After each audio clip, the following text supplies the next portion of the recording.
시청자 여러분 안녕하십니까? YTN 뉴스나이트 시작합니다. 장맛비가 국지적으로 강하게 내리면서 전국 곳곳에 침수 피해가 잇따르고 있는데요. 큰 피해를 입은 충청과 남부지방에는 밤사이 또 큰 비가 내린다는 예보입니다. 내일 아침까지 충청 남부와 전북에 150mm 이상 폭우가 쏟아진다고 하니까 비 피해 없도록 주의하시기 바랍니다. 먼저 오늘의 주요 뉴스 영상으로 보고 오시죠. 1층에 절반이 차버렸어요.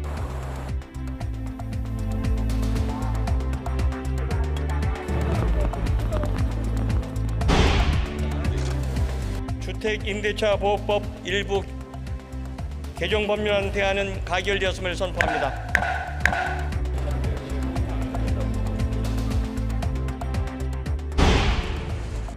서울시장에 의한 성희롱 등 행위, 서울시의 성희롱 등 피해에 대한 묵인 방조와 그게 가능했던 구조, 또 성희롱 등 사안과 관련한 제도 전반에 대해서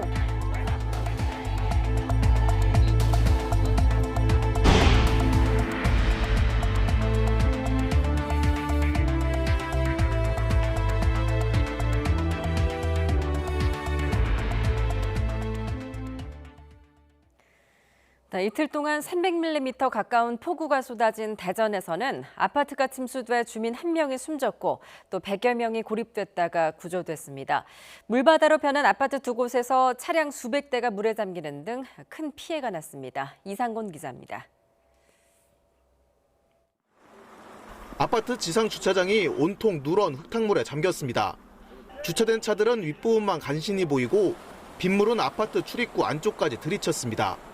새벽 시간 쏟아진 집중호우로 아파트 단지가 순식간에 물바다로 변했습니다.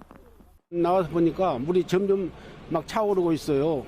1층에 절반이 차버렸어요. 말할 수 없지만 가슴이 둥근해서 말도 안 나왔죠. 이거 잠결에 그냥 나와가지고. 지금도 두근두근해요, 그냥. 이 아파트 1층에서는 50대 남성이 심정지 상태로 발견돼 병원으로 옮겨졌지만 숨졌습니다. 경찰은 숨진 남성이 6시간 전에 사망한 것으로 추정하고 사인 확인을 위해 시신을 부검하기로 했습니다. 소방대원들은 아파트에 고립돼 있던 주민들을 고무보트를 이용해 구조했습니다. 아파트 주민 140여 명이 구조됐고 60대 여성이 어지럼증을 호소해 병원으로 옮겨졌습니다. 이 같은 피해는 아파트 인근 산에 있는 배수로가 넘치면서 발생한 것으로 파악됐습니다. 침수된 아파트는 30여 년 전 개발업체가 잠적하면서 사용 승인을 받지 못한 무허가 건축물로 드러났습니다. 인근에 있는 또 다른 아파트 지하 주차장에서도 도로를 넘어 빗물이 밀려들어 차량 수백 대가 물에 잠겼습니다. 트럭 한 대가 올라오려다고 그 물살 때문에 올라오지는 못했어요. 그 정도로 물이 저 큰 또래에서부터 물이 꽉 차가지고 계속 넘치니까. 당장 생활터전을 잃은 이재민들은 임시 대피소 생활을 시작했습니다. 전기라든지 가스라든지 이런 문제들이 해결이 안 되는 상태이기 때문에 이전에 오시는 모든 분들은 일단 오늘 이 공간에서 좀 휴식을 취하면서 안정을 취하도록 하고요. 기록적인 폭우에 큰 피해를 본 대전에는 집중호우가 또 내릴 것으로 예보돼 추가 피해가 우려되고 있습니다. YTN 이상곤입니다. 대전 지역에 내린 폭우는 말 그대로 물폭탄이나 다름없었습니다. 1시간에 최대 100mm 넘게 쏟아진 빗물에 산에서 토사가 쏟아졌고 하천은 범람하면서 특히 저지대를 중심으로 침수 피해가 속출했습니다. 계속해서 이문석 기자입니다. 산에서 흙탕물이 거세게 쏟아집니다. 어마어마한 빗물을 감당하지 못해 포장도로가 깊게 파였고 지진이 난 것처럼 찢겨 구겨졌습니다. 힘없이 무너진 축대, 집 안까지 들이닥친 빗물을 퍼내느라 새벽부터 앉을 새가 없었습니다. 내가 이제 걱정이 돼갖고 나왔더니 물이 차더라고요. 그래가지고 막 저울 올라갔더니 물을 떠내려 가는 것 같아. 제가 울고 불고 나를 잡고. 산에서 흘러내린 토사와 돌들이 하수구를 막아 물이 역류하면서 일대에 침수 피해가 발생했습니다. 육교 밑을 지나던 택시는 흙탕물에 빠져 운전자만 겨우 탈출했습니다. 막 물이 돌았어요. 여기서 택시도 저가 떠 있잖아요. 지금 이런 거는 처음 봤어요. 추가 피해를 막으려고 도로 곳곳에서 굴착기를 동원해 토사 제거 작업을 진행했습니다. 1시간에 최대 100mm 넘게 내린 폭우에 저지대 주택과 상가 수십 동이 침수됐습니다. 이거는 복구 자체가 안 돼. 핸드폰 새 거를 이렇게 다 젖었는데 그걸 닦아서 팔 수가 없잖아요. 그래서 지금 난리가 아니에요. 특히 지하 점포 가운데는 천장까지 빗물이 차 물탱크처럼 변한 곳이 많았습니다. 전기 쏘일까 봐 들어가지도 못해요. 물도 지금 못 빼고 있어요. 한밭 종합운동장 안에 있는 중구 차량 등록 사업소가 한때 물에 잠겨 오전 동안 업무가 중단되는 사태도 일어났습니다. 대전 3대 하천은 다리를 집어삼킬 기세로 불어나 갑천에 한때 홍수 경보가 발령됐고 일부 유역엔 주민 대피 권고가 내려지기도 했습니다. YTN 이문석입니다. 1시간에 60mm가 넘는 폭우가 내린 충북 지역에서도 도로와 가옥, 농경지가 침수됐습니다. 주민 500명이 긴급 대피하고 야영객이 고립되는 등 크고 작은 피해가 속출했습니다. 김동우 기자입니다. 청주 무심천과 미호천에 엄청난 양의 물이 제방을 핥히듯이 흘러내리고 있습니다. 이처럼 무심천 수위가 올라간 모습은 최근 10여 년 동안 참으로 보기 드문 광경입니다. 하상도로가 통제되면서 시내 도로 곳곳은 극심한 교통 체증을 빚었습니다. 호박과 묘목 등을 재배하는 비닐하우스에도 물이 들어차 올농사 망치고 비닐하우스는 파손됐습니다. 여러 대의 양수기를 동원해 물을 퍼내지만 속수무책입니다. 하우스 단지에도 물이 들어와 갖고 양수기로 품어내고 벼도 잠겨 갖고 지금 양수기로 품어내는데 일부 있고 그러는데 앞으로 장마가 더 온다 그러니까 큰 걱정이네요 지금. 옥천 자모소류지가 범람 위기에 놓여 마을 주민 500여 명이 마을 회관으로 긴급 대피하기도 했습니다. 무섭죠 당연히. 어느 정도 왔어야지. 비가 막 그냥 뭐 사명없이 쏟아지니까 막 도로는 다 넘치지 막 저수지 터진다 소리는 들리지. 새벽 2시쯤 저수지물이 불어나면서 저수지 안 작은 섬에서 낚시하던 3명이 고립됐습니다. 어둠 속에서 구조 신호를 보내자 119 구조대가 조심스럽게 접근해 3명을 구조하고 있습니다. 오전 8시쯤에는 무심천 수영교를 건너던 30대가 물에 빠졌다 119 구조대에 구조되기도 했습니다. 이번 폭우로 가옥이나 차량 등에 고립돼 구조된 인원만도 30여 명이나 됩니다. 가옥이나 도로 침수, 산사태 등도 114건이 발생해 모두 안전조치됐거나 복구 중에 있습니다. 비가 더 내릴 것으로 예보되는 데다 정확한 피해가 집계되면 폭우로 인한 피해는 더욱 늘어날 것으로 보입니다. YTN 김동우입니다. 전북에서는 오전에 시간당 100mm가 넘는 비가 와서 만경강 일대에 홍수 경보가 내려지기도 했습니다. 오점군 기자가 취재했습니다. 출근 시간을 즈음해서 장대비가 퍼붓기 시작합니다. 갑작스런 집중호우에 도로에는 물이 찼고 차량 바퀴의 절반 이상은 물에 잠겼습니다. 시동이 꺼진 차량은 견인차에 실려가기도 합니다. 전주 시내를 관통하는 전주천에도 물이 넘쳐납니다. 누런 흙탕물이 돌다리와 산책로를 집어삼켰고 다리 밑을 지나는 지하도로, 즉 언더패스도 막아버렸습니다. 제가 옆에서 오랫동안 근무하고 있는데 몇 년 만에 지금 처음이에요. 여기 많이 부던 적이. 오늘 아침에 비가 얼마나 왔어요? 엄청 왔어요. 지금 앞이 안 보이게 와가지고. 특히 전주와 완주 지역에는 한때 시간당 100mm가 넘는 기록적인 폭우가 내렸습니다. 네, 이곳은 전주 시내를 지나온 전주천이 흐르는 다리입니다.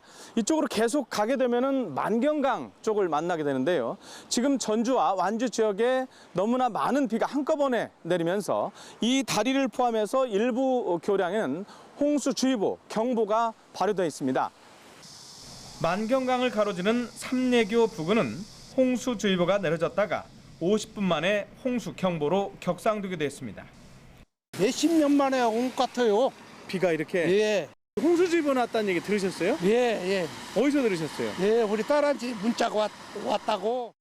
농작물 피해도 컸습니다. 지난 무주 지역에서는 인삼밭, 고창, 부안 지역에서는 벼와 논콩 등을 심은 농경지가 상당수 침수됐습니다.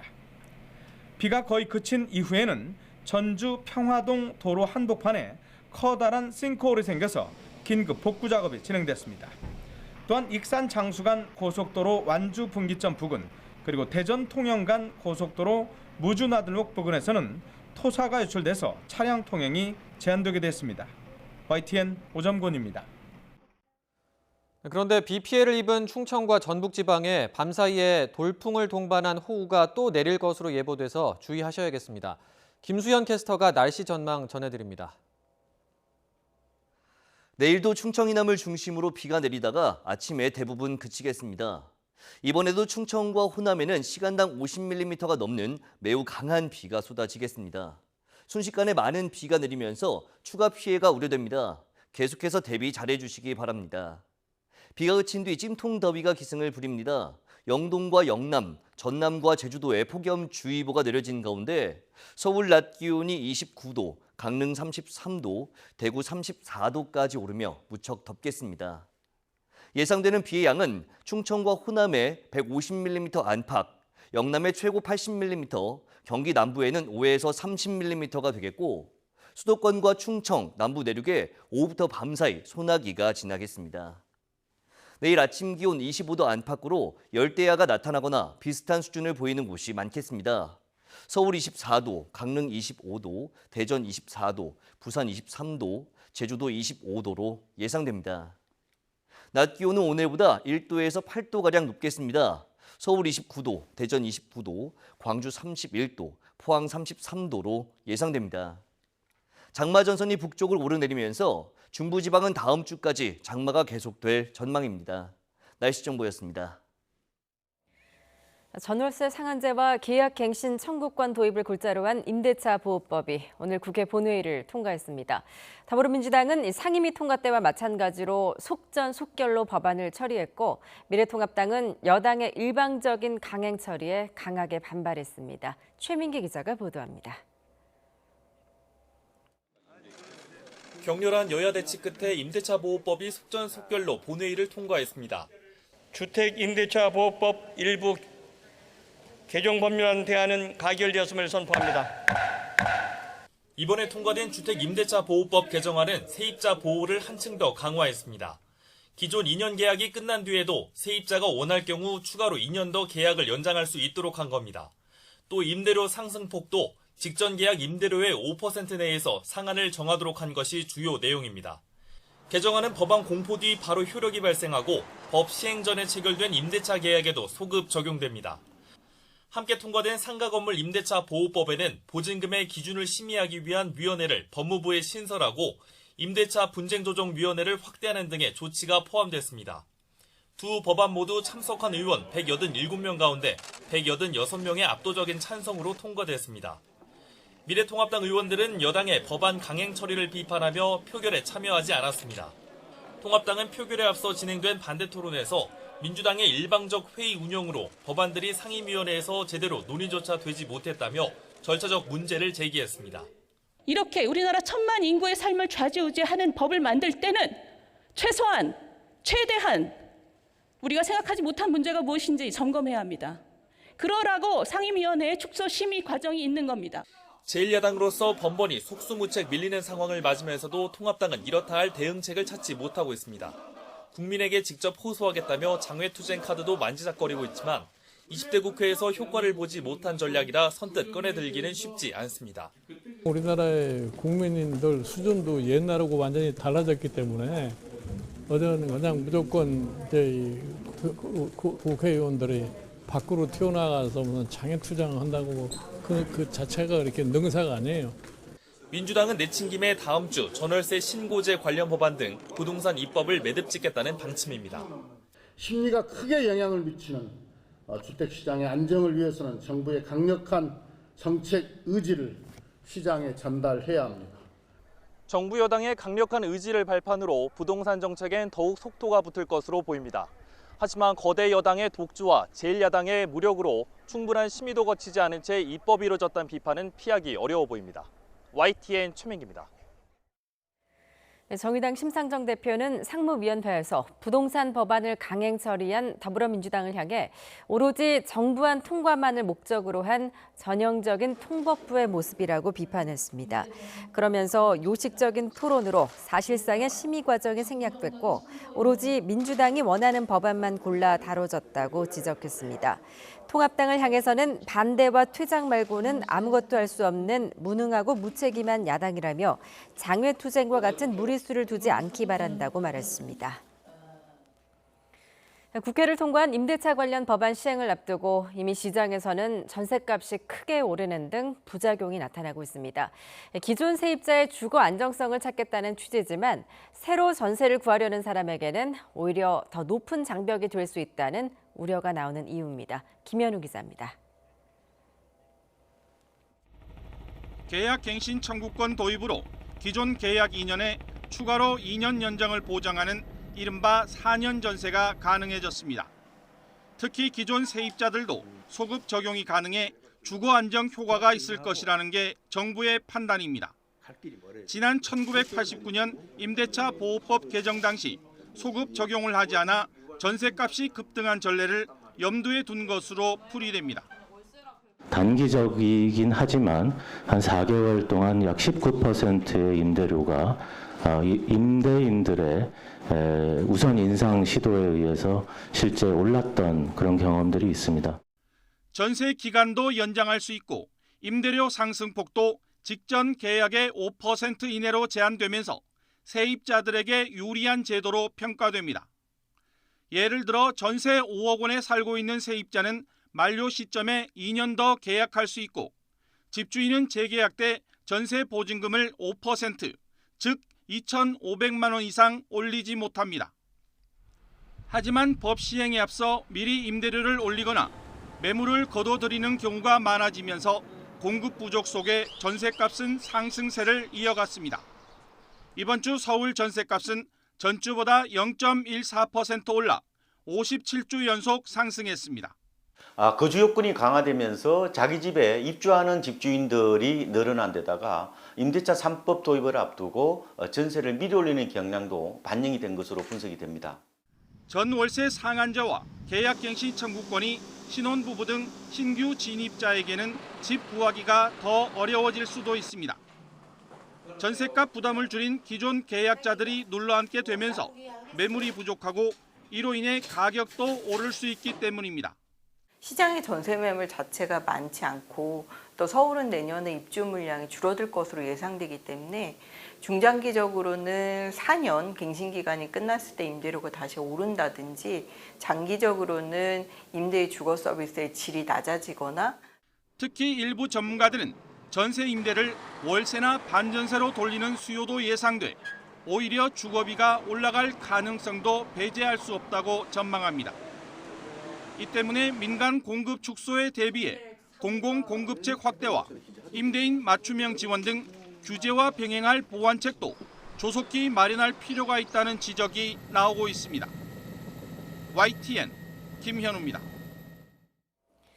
임대차 3법이 제대로 시행되려면 먼저 전월세가 얼마에 거래됐는지 등의 기본 정보를 정확히 아는 것이 중요합니다. 그러나 이를 파악할 전월세 신고제는 시행 시점이 내년 6월로 미뤄져서 그 사이에 부작용이 생길 것이라는 우려도 나옵니다. 김평정 기자입니다. 전월세 신고제는 주택 임대차 계약 때 임대료와 임대기간, 계약 당사자 등을 의무적으로 신고하도록 하는 제도입니다. 각 지역의 전월세 시세 등이 공개되는 제도이기 때문에 임대차 3법을 모두 시행하기 위한 선결 조건으로 여겨졌습니다. 그러나 임대차 3법 가운데 오히려 전월세 신고제만 내년 6월로 시행 시기가 늦춰졌습니다. 정보를 취합할 전산 체계를 마련하는 데 시간이 걸리기 때문입니다. 따라서 전월세 신고제가 시행되기 전인 10달가량 혼란이 불가피하다는 우려가 나옵니다. 전월세 가격이 여전히 투명하지 않은 상태에서 전월세 상한제 등을 시행하면 계약 당사자 간에 분쟁이 생길 가능성이 크기 때문입니다.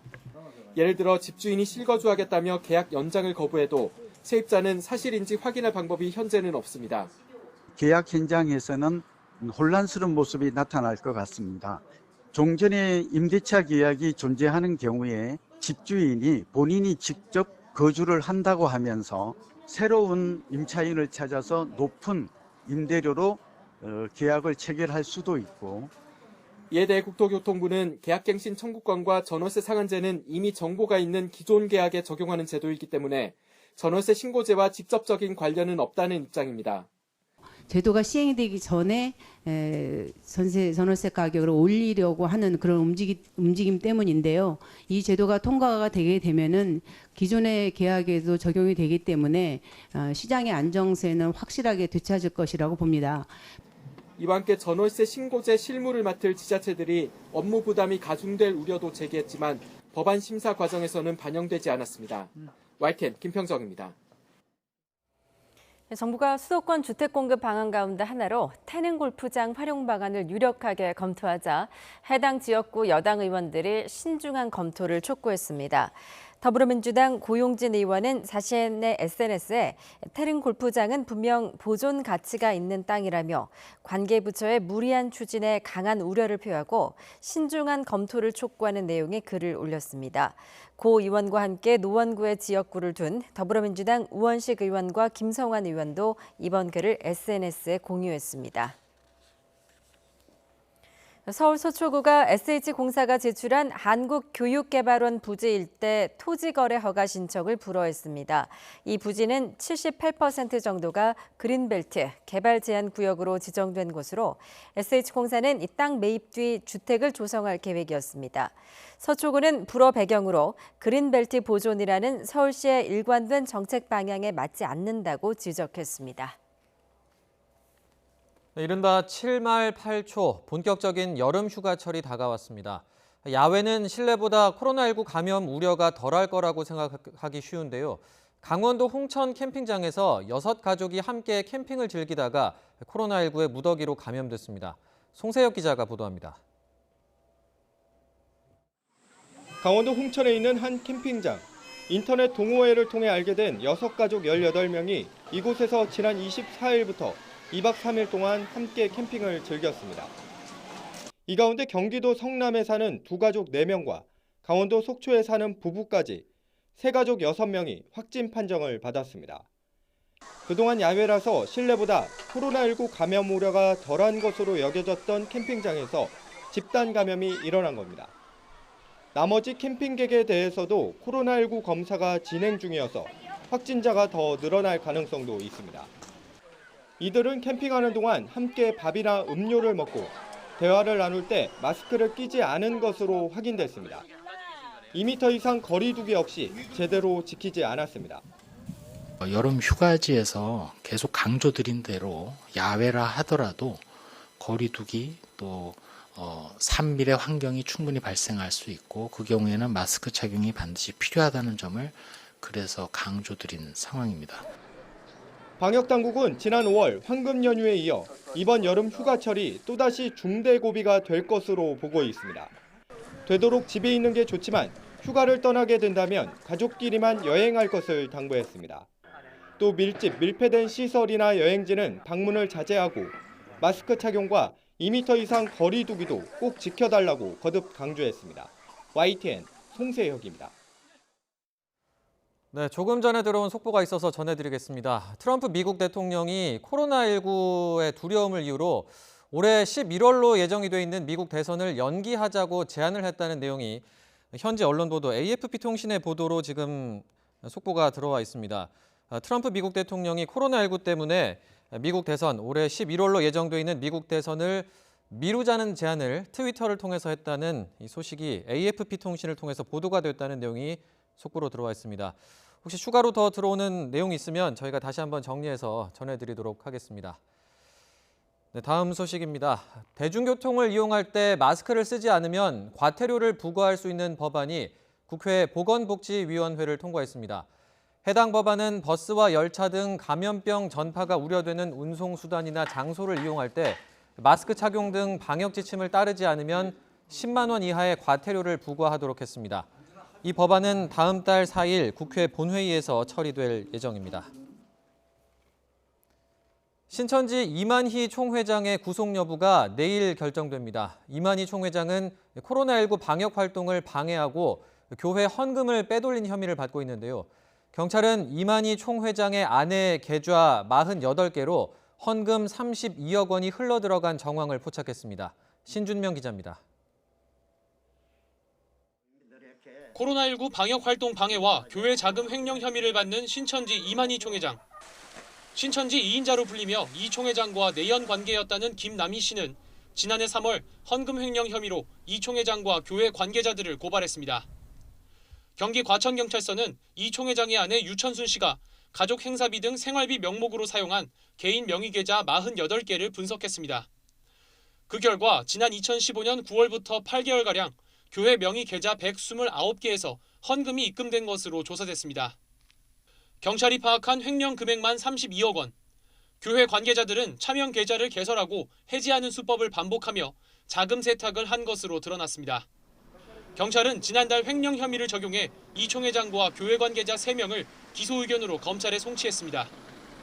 하지만 이 총회장 측은 횡령 혐의를 부인하고 있습니다.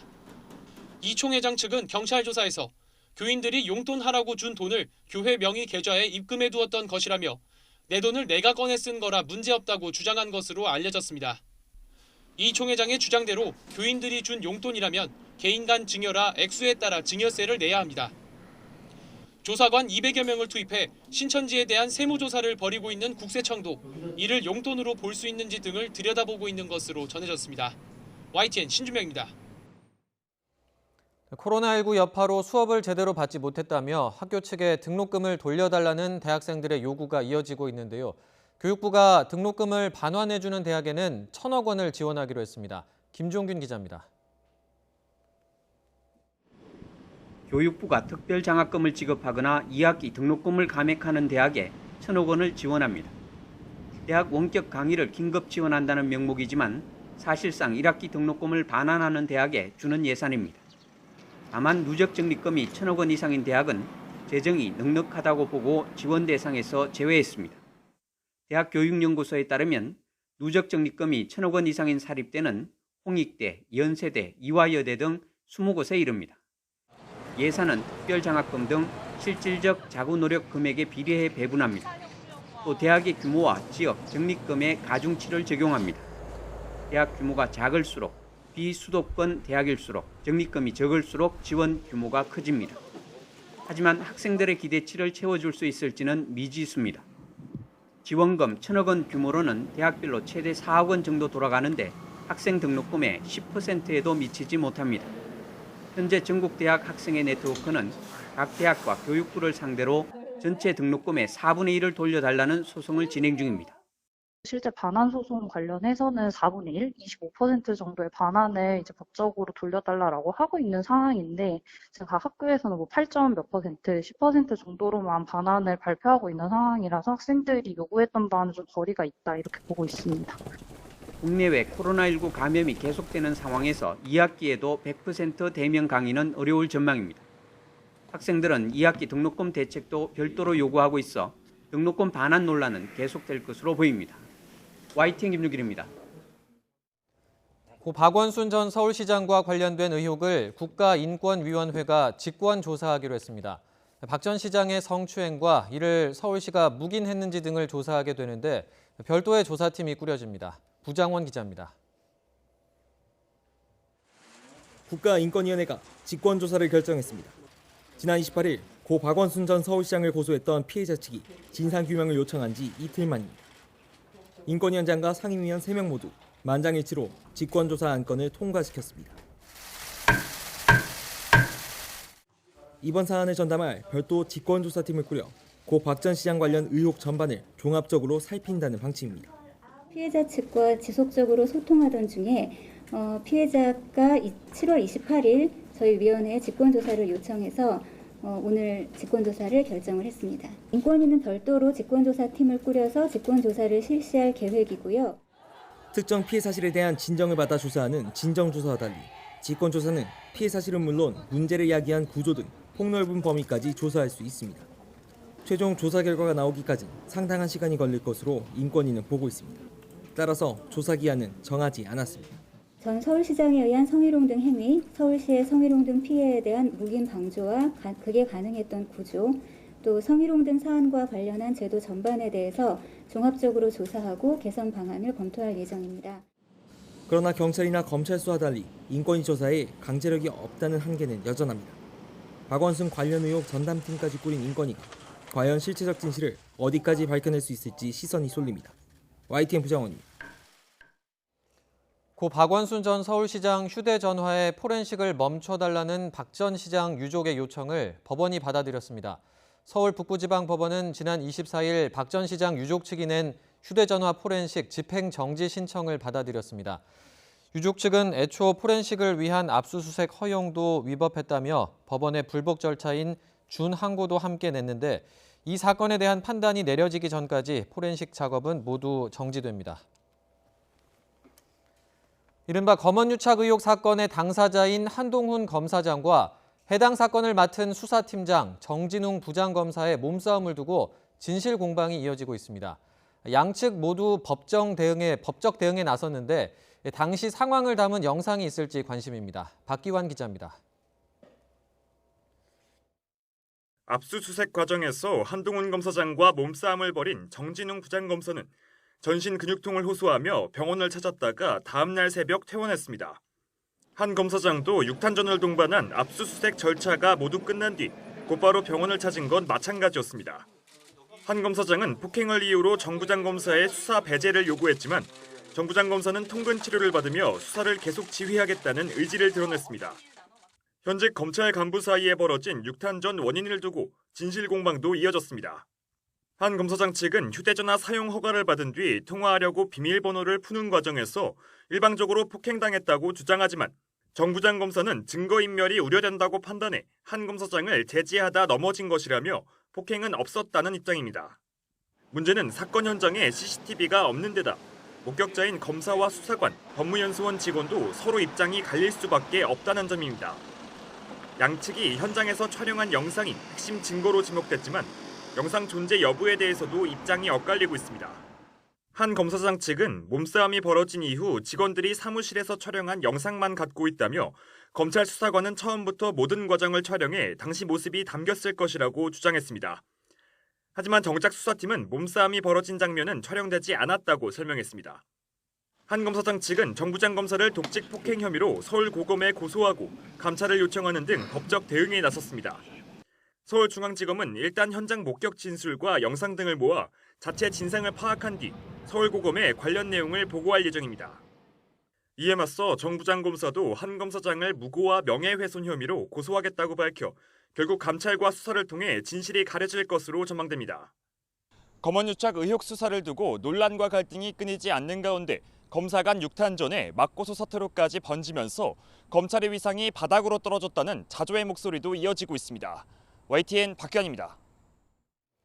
한국소설가협회가 추미애 법무부 장관이 소설을 폄훼해 소설가들에게 상처를 줬다며 공개 사과를 요구했습니다. 오늘 성명을 낸 소설가협회는 최근 국회 법제사법위원회 회의 때 추 장관이 미래통합당 윤한홍 의원의 질의에 소설 쓰시네라고 말한 것을 보고 놀라움을 넘어 자괴감을 금할 수 없었다고 밝혔습니다. 또 법무부 장관이 아무렇지 않게 소설을 거짓말에 빗대 폄훼한 건 어려운 여건에서도 작품 활동을 하는 소설가들의 인격을 짓밟는 행위라며 추 장관의 공개 해명과 사과를 촉구했습니다. 뉴질랜드 정부가 자국 대사관 직원을 성추행한 혐의를 받는 한국 외교관의 수사에 한국 정부가 협조하지 않아서 실망했다는 입장을 내놓았습니다. 뉴질랜드 외교통상부 대변인은 오늘 서면 입장문에서 한국 정부가 뉴질랜드 경찰의 협조 요청에 응하지 않아 실망을 나타냈다고 밝혔습니다. 이에 대해 우리 외교부 당국자는 뉴질랜드 측과 협조할 용의는 이전부터 전달했다고 밝혔습니다. 앞서 외교부는 필요할 경우 현지 대사관 직원의 서면 인터뷰나 대사관 내 문서와 기록물 접근 등 외교 면책 특권과 불가침성을 포기하지 않는 범위에서 수사에 협조하겠다고 밝힌 바 있습니다. 미 국방부가 독일에 주둔 중인 미군 12,000여 명을 줄여서 다른 지역으로 재배치한다고 발표했습니다. 트럼프 대통령은 독일이 돈을 안 내서 병력을 줄이는 거라며 더는 호구가 되고 싶지 않다는 표현까지 썼는데요. 한미 방위비 분담금 협상에서도 주한미군 감축 등 유사한 전략을 구사할 수 있다는 관측이 나옵니다. 워싱턴 강태욱 특파원입니다. 트럼프 대통령이 주독 미군 감축을 지시했다는 보도가 나온 지 2달도 안 돼 실제 발표가 나왔습니다. 트럼프 대통령은 독일이 돈을 안 내기 때문에 병력을 줄이는 것이라고 말했습니다. 더는 호구가 되고 싶지 않다는 말도 했습니다. And Germany is supposed to pay for it. Germany is not paying for it. So why should we leave them if we don't want to be the suckers anymore? The United States has been taken advantage of for 25 years, both on trade and on the military. 대선이 임박해 오면서 성과가 필요한 만큼 말로만 하는 압박이 아님을 보여준 셈입니다. 문제는 이 같은 방식이 주한미군에도 적용될 수 있다는 겁니다. 한미 방위비 분담금 협상은 타결까지 갔다가 트럼프 대통령이 거부하면서 협상이 표류하고 있는 상황입니다. 대선에서 치적이 필요한 트럼프 대통령으로서는 어디에서든 성과를 만들어 내세우고 싶어하는 만큼 한국의 방위비 분담금이 다음 표적이 될 수 있습니다. 실제 미국 국방부가 백악관에 압박 카드로 주한미군 감축 옵션을 제시했다는 보도가 나오기도 했습니다. I've issued no orders to withdraw forces from the Korean Peninsula. 에스퍼 국방장관의 언급으로 일단락된 듯 보였습니다. 하지만 주동미군 감축 발표에서 보듯 트럼프 대통령의 인식과 의지가 변하지 않고 있는 만큼 일단락으로 그치지 않고 언제든 다시 불거질 수 있어 우려되고 있습니다. 워싱턴에서 YTN 강태욱입니다. 미국이 주독 미군 감축을 공식 발표한 가운데 우리 국방부는 주한미군 규모 조정과 관련해 한미 양국이 논의한 바 없다고 거듭 강조했습니다. 문홍식 국방부 부대변인은 정례 브리핑에서 한미 양국은 한반도와 동북아 평화 안정을 위한 주한미군의 역할과 중요성에 관해 확고한 공감대를 갖고 있다고 밝혔습니다.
예, 검사인가 검투사인가 이른바 검언유착 의혹 사건 압수수색 과정에서 벌어진 정진웅 부장검사와 한동훈 검사장의 몸싸움 이후에 이틀째 진실 공방이 계속되고 있습니다.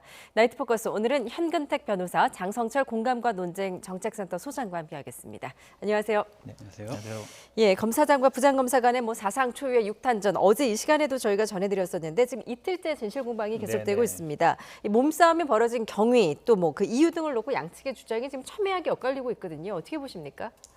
그러니까 압수수색이라는 게 기본적으로 어느 정도 강제력은 들어갑니다. 왜냐하면 상대방이 어느 정도 응할 경우 모르지만 응하지 않을 경우 필요한 거거든요. 근데 이게 조금 더 나가면 안 되는 거예요. 그러니까 어떤 뭔가를 가할 때, 그러니까 예를 들어서 어떤 상대방이 어떤 행동을 했을 때 막는 수준은 되거든요. 하지 말아라, 정지해라 이 정도 되는데 더 나가는 거는 제가 보기에 좀 문제가 될 수 있어요. 물론 아마 이제 사실관계는 확인해 봐야 되겠지만 그걸 떠나서 어쨌든 이 법률 전문가들은 검사, 지금 부장검사 어찌 보면 대한민국 형사부에서 최고 선임이거든요. 또 검사장이고 이런 분들이 이 법보다 주먹, 어쩌면 이제 몸싸움을 하는 것 자체가 제가 보기엔 국민들이 보기에는 아니 그 대한민국의 검사라는 분들도 저렇게 한단 말이야. 그래서 아마 지금 제목도 보면 사실 검투살도 이렇게 안 싸우거든요. 검찰도 이제 규칙을 정해서 싸우잖아요. 그러니까 그래 보면 참 일어나서는 안 될 일이 일어난 것 같은 안타까움이 있습니다. 예, 사실관계를 파악을 해봐야겠습니다만 이 검찰 조직이 굉장히 위계 질서가 강한 조직인데 이런 일이 벌어진 건 어떻게 보십니까? 기본적으로 추미애 장관이 윤석열 총장을 그 자리에 좀 인정을 하지 못하고 좀 내보내려는 것이 아니냐.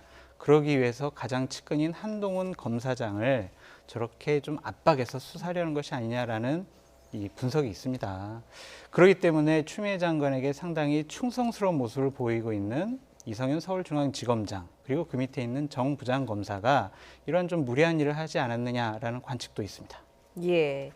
검찰 간부 간의 사상 초유의 몸싸움이 지금 소송전으로 지금 번지고 있는 양상인데 일단 양측의 좀 주장을 한번 보면요. 한동훈 검사장 같은 경우에는 비밀번호, 휴대폰 비밀번호를 푸는 과정에서 본인이 일방적인 폭행을 당했다라고 주장을 하고 있고 정진웅 중앙지검의 부장검사는 증거인멸을 하려고 해서 그를 제지하다가 같이 넘어진 것이다라고 이제 주장을 하고 있습니다.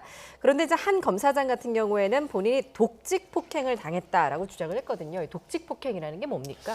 한마디로 얘기하면 이제 강제 어쨌든 영장을 집행하거나 이런 과정에서 공무원이 뭐 폭행을 하거나 아니면은 뭐 가혹행위를 하지 말아라 네. 이런 말이죠. 그러니까 실제로 그래서 보면은 이게 일반적인 폭행이나 이런 것보다 형벌이 조금 무겁습니다. 그러니까 어쨌든 영장 집행할 때는 어느 정도 이제 강제력이 들어가지만 더 나가서 그걸 인체에 해를 가하거나 아니면 예. 뭐 가혹행위를 하지 말아라 이런 어떤 규정이고요. 이게 단순히 폭행이냐 아니면 상해에 따라 가지고 처벌 수위는 많이 달라집니다. 단순히 폭행, 그러니까 우리가 뭐 상해하면 보통은 그래서 이제 입원하는 거예요. 입원해서 예. 진단서를 떼면 보통 이제 상해라고 생각을 많이 하는데 꼭 그렇지는 않고요. 이제 법에서는 보면은 전문가의 치료가 필요한 정도라고 봐요. 그러니까 자연적으로 낫는 경우에는 상해가 아니라고 보죠. 근데 네. 이게 여기서도 보면은 일반 폭행으로 했을 때는 5년 이하인데 상해로 가면은 특가법 적용됩니다. 1년 이상이. 그렇군요. 예. 형벌이 아주 달라지죠. 그러니까 어찌 보면 단순히 폭행이냐 상해에 따라 가지고 굉장히 그 처벌이 달라질 수 있는 상황이고요. 아마 독직 폭행 여부도 결국은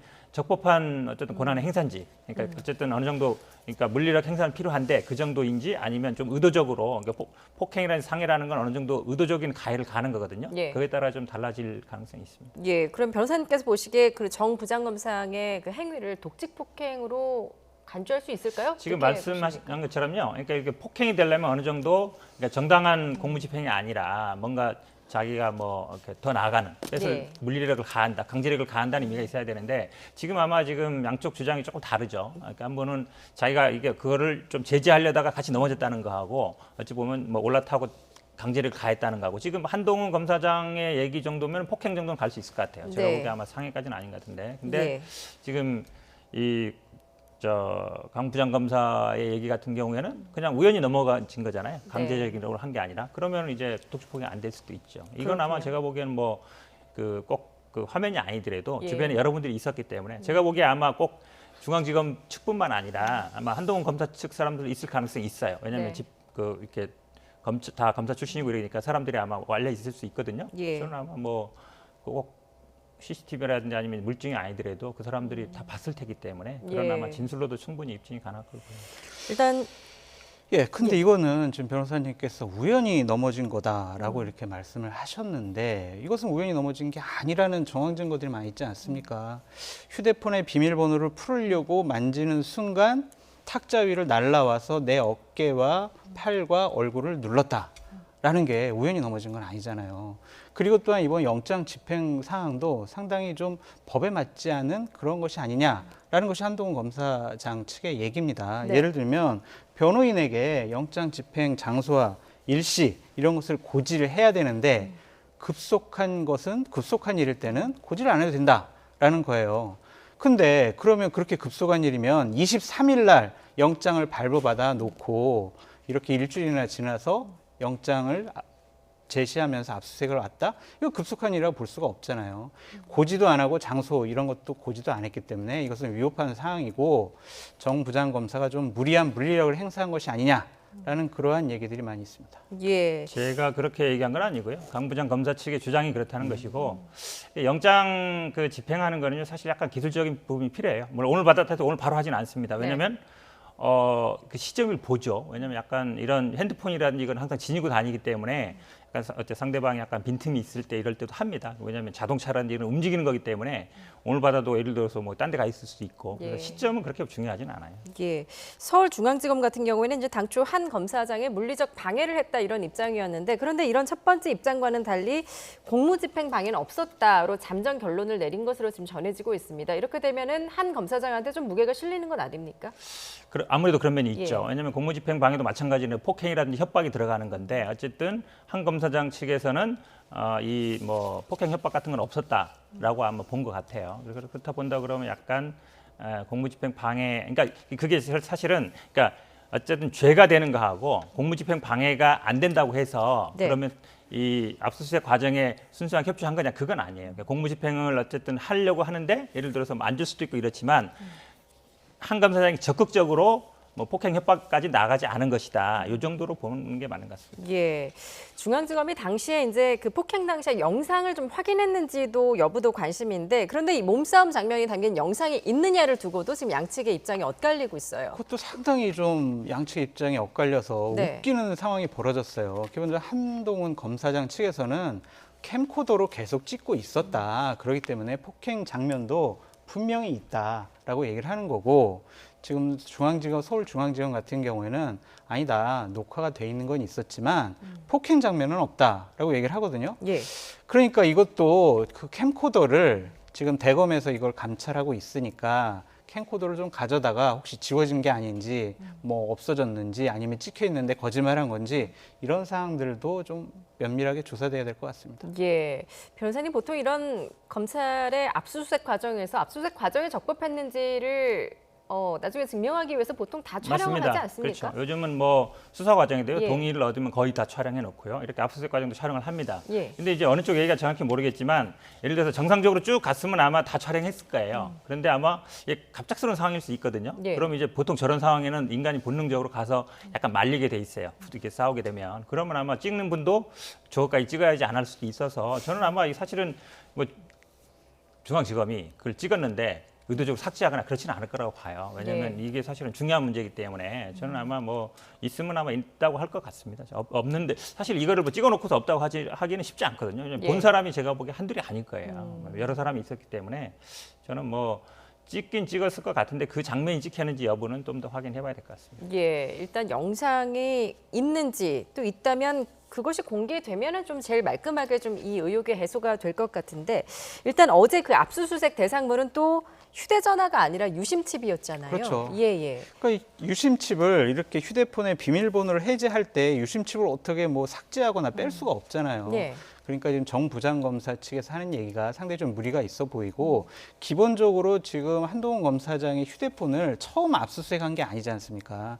지난번에 한번 압수수색을 했고 네. 그때도 분명히 포렌식으로 한다고 했었고 그다음에 유심칩도 그때 다 압수수색했어요. 그랬는데 그때 다 돌려준 거 아닙니까? 돌려줬는데 이제 와서 또 압수수색을 한다?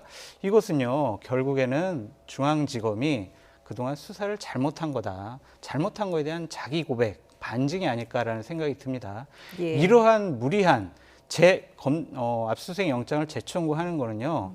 그동안 이 정권이 항상 얘기해왔잖아요. 검찰 개혁의 유체 중에 하나가 절제된 검찰권의 행사다라고 계속 얘기를 하잖아요. 절제된 검찰권의 행사는 조국 장관 부부, 전 장관 부부에 대해서는 해당이 되고 다른 쪽에는 해당이 안 되는 겁니까? 이것도 이중잣대라고 생각이 들고 모든 잣대는 동일하게 적용돼야 된다라는 생각이 듭니다. 예.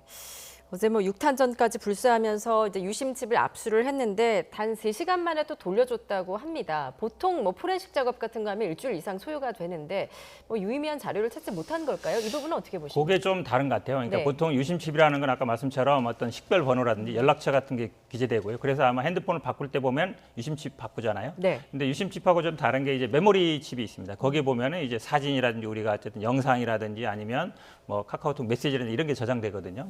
그러면 사실은 지난번에 이제 핸드폰 압수수색했는데 그게 아마 포렌식이 안 되는 걸로 알고 있어요. 비밀번호가 알지 못해가지고 접근을 못하고 있는 걸로 알고 있는데 뭐 그거에 접근하기 위한 방법일 수도 있고 여러 가지일 수 있는데 사실은 뭐 유심칩에서 유의미한 정보를 뭐 못 찾을 수 있고 찾을 수도 있는데 그럼 왜 아까 말씀처럼 왜 당초에 유심칩을 돌려줬을까? 그걸 왜 다시 또 압수수색하려고 했을까? 거기에 이제 궁금증이 나오는 건데 그러니까 오늘 언론의 보도 보니까 이제 그 유심칩을 뭐 다른 핸드폰에 넣거나 아니면 뭐 이렇게 해서 그 컴퓨터를 통해서 이제 사실 결정적인 게 기자와 그 한동훈 검사장의 대화잖아요. 근데 예. 이제 그거를 카카오톡 대화로 했다는 얘기가 있지죠. 카카오톡 통화로. 그러니까 텔레그램은 안 쓴다고 했으니까. 예. 그러면 아마 이제 다른 방법을 통해서 뭐 카카오톡을 접속을 하려고 했던 게 아닌가라고 생각할 수밖에 없는데 당초에 압수했던 거를 돌려줬던 거를 다시 압수했다. 근데 뭐 별게 없어서 돌려줬다.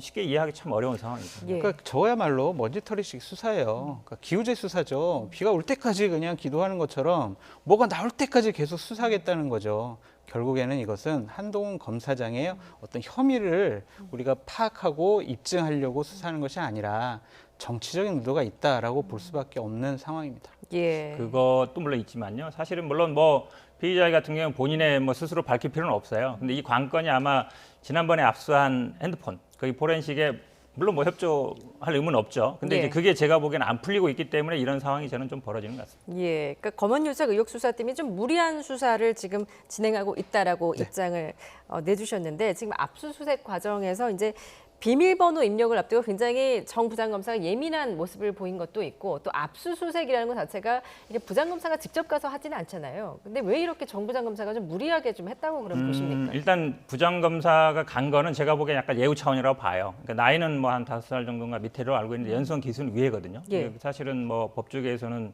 연수원 기수가 훨씬 중요하죠. 여기는 부장검사고 여기는 검사장이고 그 정도라고 보는데 그 다음에 이제 어찌 보면 이게 약간 무리하게 한 거 아니냐, 약간 강제적으로 행사한 거 아니냐, 그건 아마 사실관계 좀 따져봐야 될 필요가 있을 것 같습니다. 예. 제가 보기에는요, 이것은 조급한 거예요. 어떠한 뭔가를 발견해가지고 빨리 기소를 하거나 처벌하거나 수사 진행이 돼야 되는데 그것이 안 되니까 부장검사가 직접 가서 뭔가 확실하게 뭐를 확인해야 되겠다라는 생각인 것 같고 이성윤 서울지검장이 특별히 지시한 것이 아닐까라는 저희 개인적인 추측이고 또한 이성윤 중앙지검장의 특별 지시는 추미애 장관이 얘기했잖아요. 이 부분 검언유착이다. 그러니까 이 부분 확실하게 밝혀라 라고 법무부 장관이 관심을 보였기 때문에 부장검사가 간 것이 아닌가라는 생각이 듭니다. 예. 그거는 제가 보기에는 너무 나가신 것 같아요. 그러니까 뭐 일단 지검장이 시켰다고 어쨌든 추측을 하셨지만 그 위에 또 장관이 독자적으로 수사를 하라고 한 것이지 이걸 예. 가서 뭐 직접 가서 압수수색을 하라 그런 것까지 않거든요. 그건 어느 정도 제가 보기에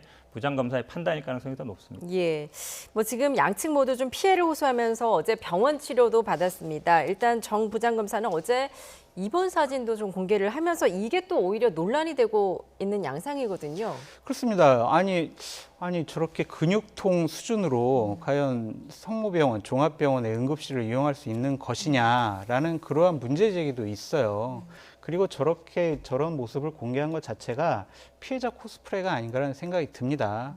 결국에 나도 한동훈 검사장에게 폭력 행위를 당했다라는 증거를 내세우기 위한 것 같은데 검사들끼리 저런 모습 정말 국민들이 보기에 정말 안 좋은 모습입니다. 제발 저런 일을 좀 하지 않았으면 좋겠다는 생각이 듭니다. 예, 변호사님. 제가 봐도 그렇게 적절하지 않은 것 같아요. 네. 예를 들어서 뭐 상처가 있으면 진단서를 낸다든지 아니면 진료 기록을 낸다든지 그러면 이제 거기에 결국 전문가의 판단이 들어가는 거거든요. 상처가 있었는지 없었는지. 굳이 뭐 사진으로 일반인들도 사실은 요즘 잘 이렇지 않은데 굳이 법률 전문가이고 부장검사 되시는 분이 이럴 필요는 예. 없다고 저도 생각합니다. 지금 뭐 일부 누리꾼들은 이렇게 전신 근육통으로 응급실 입원이 가능한가 또 이런 좀 비판의 목소리도 지금 나오고 있는 것 같습니다. 결국 이 양측이 맞고소를 하면서 이제 진실은 서울고검의 감찰 또 수사로 가려질 전망인데 뭐 소송 결과에 따라 둘 중 한 명은 치명상을 입게 됐겠어요. 그렇죠. 왜냐하면 지금 뭐 말씀하신 것처럼 양쪽에 지금 아마 고발을 했기 때문에 만약 독직폭행이 되면은 무고가 안 되는 거거든요. 예. 그다음에 이제 그게 허위 사실도 아닌 게 되신 거고, 그러니까 둘 다 성립할 수는 없는 거예요. 두 사람 중에 한 분의 약간 뭐 어쨌든 이게 밝혀졌을 때는 네. 조금 치명적인 상황이 될 수 있을 것 같습니다. 그렇군요. 자, 뭐 이번 그 검사들 간의 그야말로 육탄전이 그 검언유착 의혹 사건에는 과연 어떤 영향을 미치게 될까 또 관심입니다. 어떻게 보십니까? 기본적으로 이 사안은요 상당히 무리한 수사라고 보여져요. 한동훈 검사장이 윤석열 검찰총장의 측근이기 때문에 검언유착이라는 프레임을 씌워서 한동훈 검사장을 기본적으로 수사해서 기소를 하게 되면은 윤석열 총장에게 심대한 타격을 줄 수 있고 결국에는 윤석열 총장을 쫓아내기 위한 하나의 중요한 명분으로 삼을 수 있다라는 정무적인 판단을 갖고 시작한 사건이라고 생각을 합니다.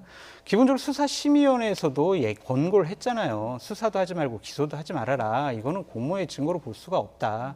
지금까지 2018년도에 수사심의위원회가 구성되고 8건의 권고사항에 대해서 이 정부가 다 응했잖아요. 그대로 따랐지 않습니까? 왜 이 사건만큼은 이렇게 집요하게 계속 수사를 하려고 하는 것인지 이것은 아무리 생각을 해도 정치적인 의도가 있다라고밖에 말씀드릴 수밖에 없습니다. 예, 이 부분에 대해서 제가 보기엔 뭐 수사 심의라는 거는 사실은 뭐 권고적이기 때문에 수사 심의의 판단 자체에 구속될 필요는 없어요. 그리고 이걸 사실 어찌 보면 계속 뭐 의도적인 수사 그러는데요. 제가 보기엔 오히려 물론 뭐 결정적인 증거가 있는지 모르겠습니다만 지금까지 뭐 채널A 보고서나 이런 걸 보면 한동훈 검사와 사실은 뭐 기자가 간다고 해서 사람들이 뭐 구속을 된다든지 내가 처벌받을 거라 생각하지는 않거든요. 기본적으로 검찰 그 고위직이 관련돼 있다라는 게 지금까지 어느 정도 뭐 우리 채널A 보고서는 어느 정도 나옵니다. 왜냐하면 기자들 간의 대화도 내용이 나오거든요. 어쨌든 검사가 이런 얘기 했다라고. 아마 결정적인 증거 유무에 따라 달라질 수 있지만 저는 이게 오히려 검찰이 약간 정치에 개입하려던 사건이다 이렇게 보는 게 맞는 것 같아요.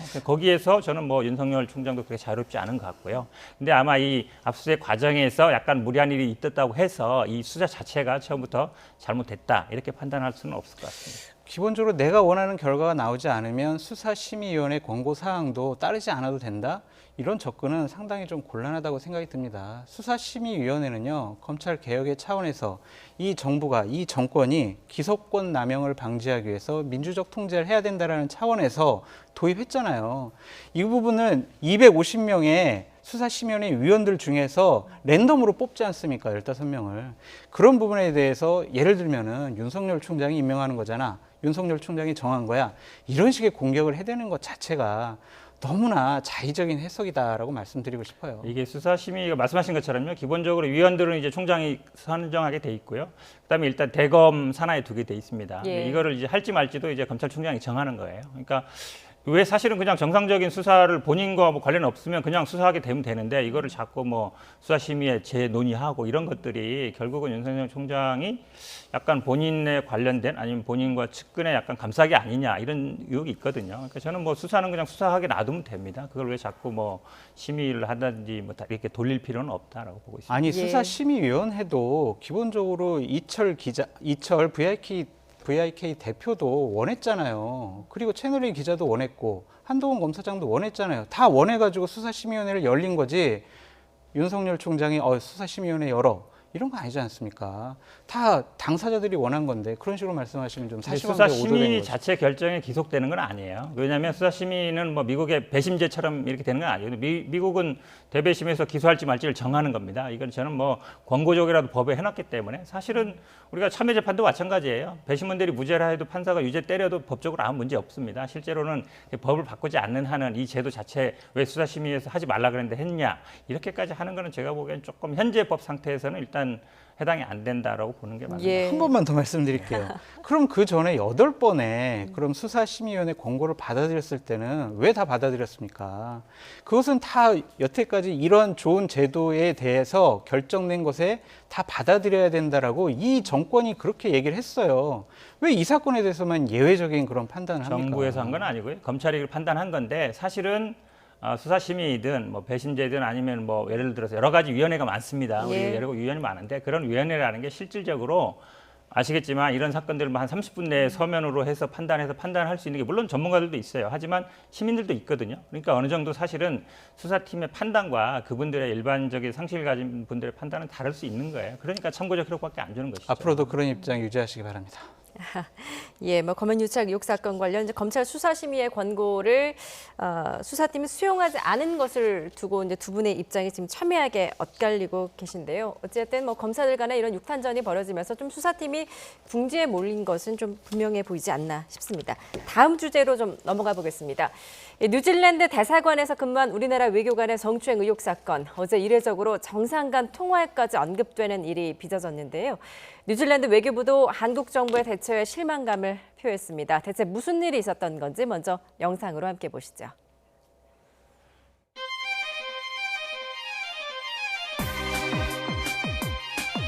외교부는 문제가 불거진 당시 자체 조사로 A 외교관에 대해 1개월 감봉 처분했지만 인도 요청까지 받아들이지는 않았습니다.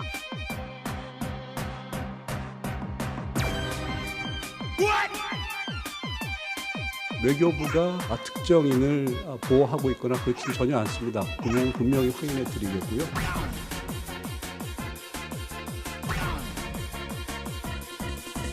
저신다 아던 총리는 외교관 성추행 문제가 국내에서 관심 높은 사안인 만큼 살펴봐 달라고 요청했고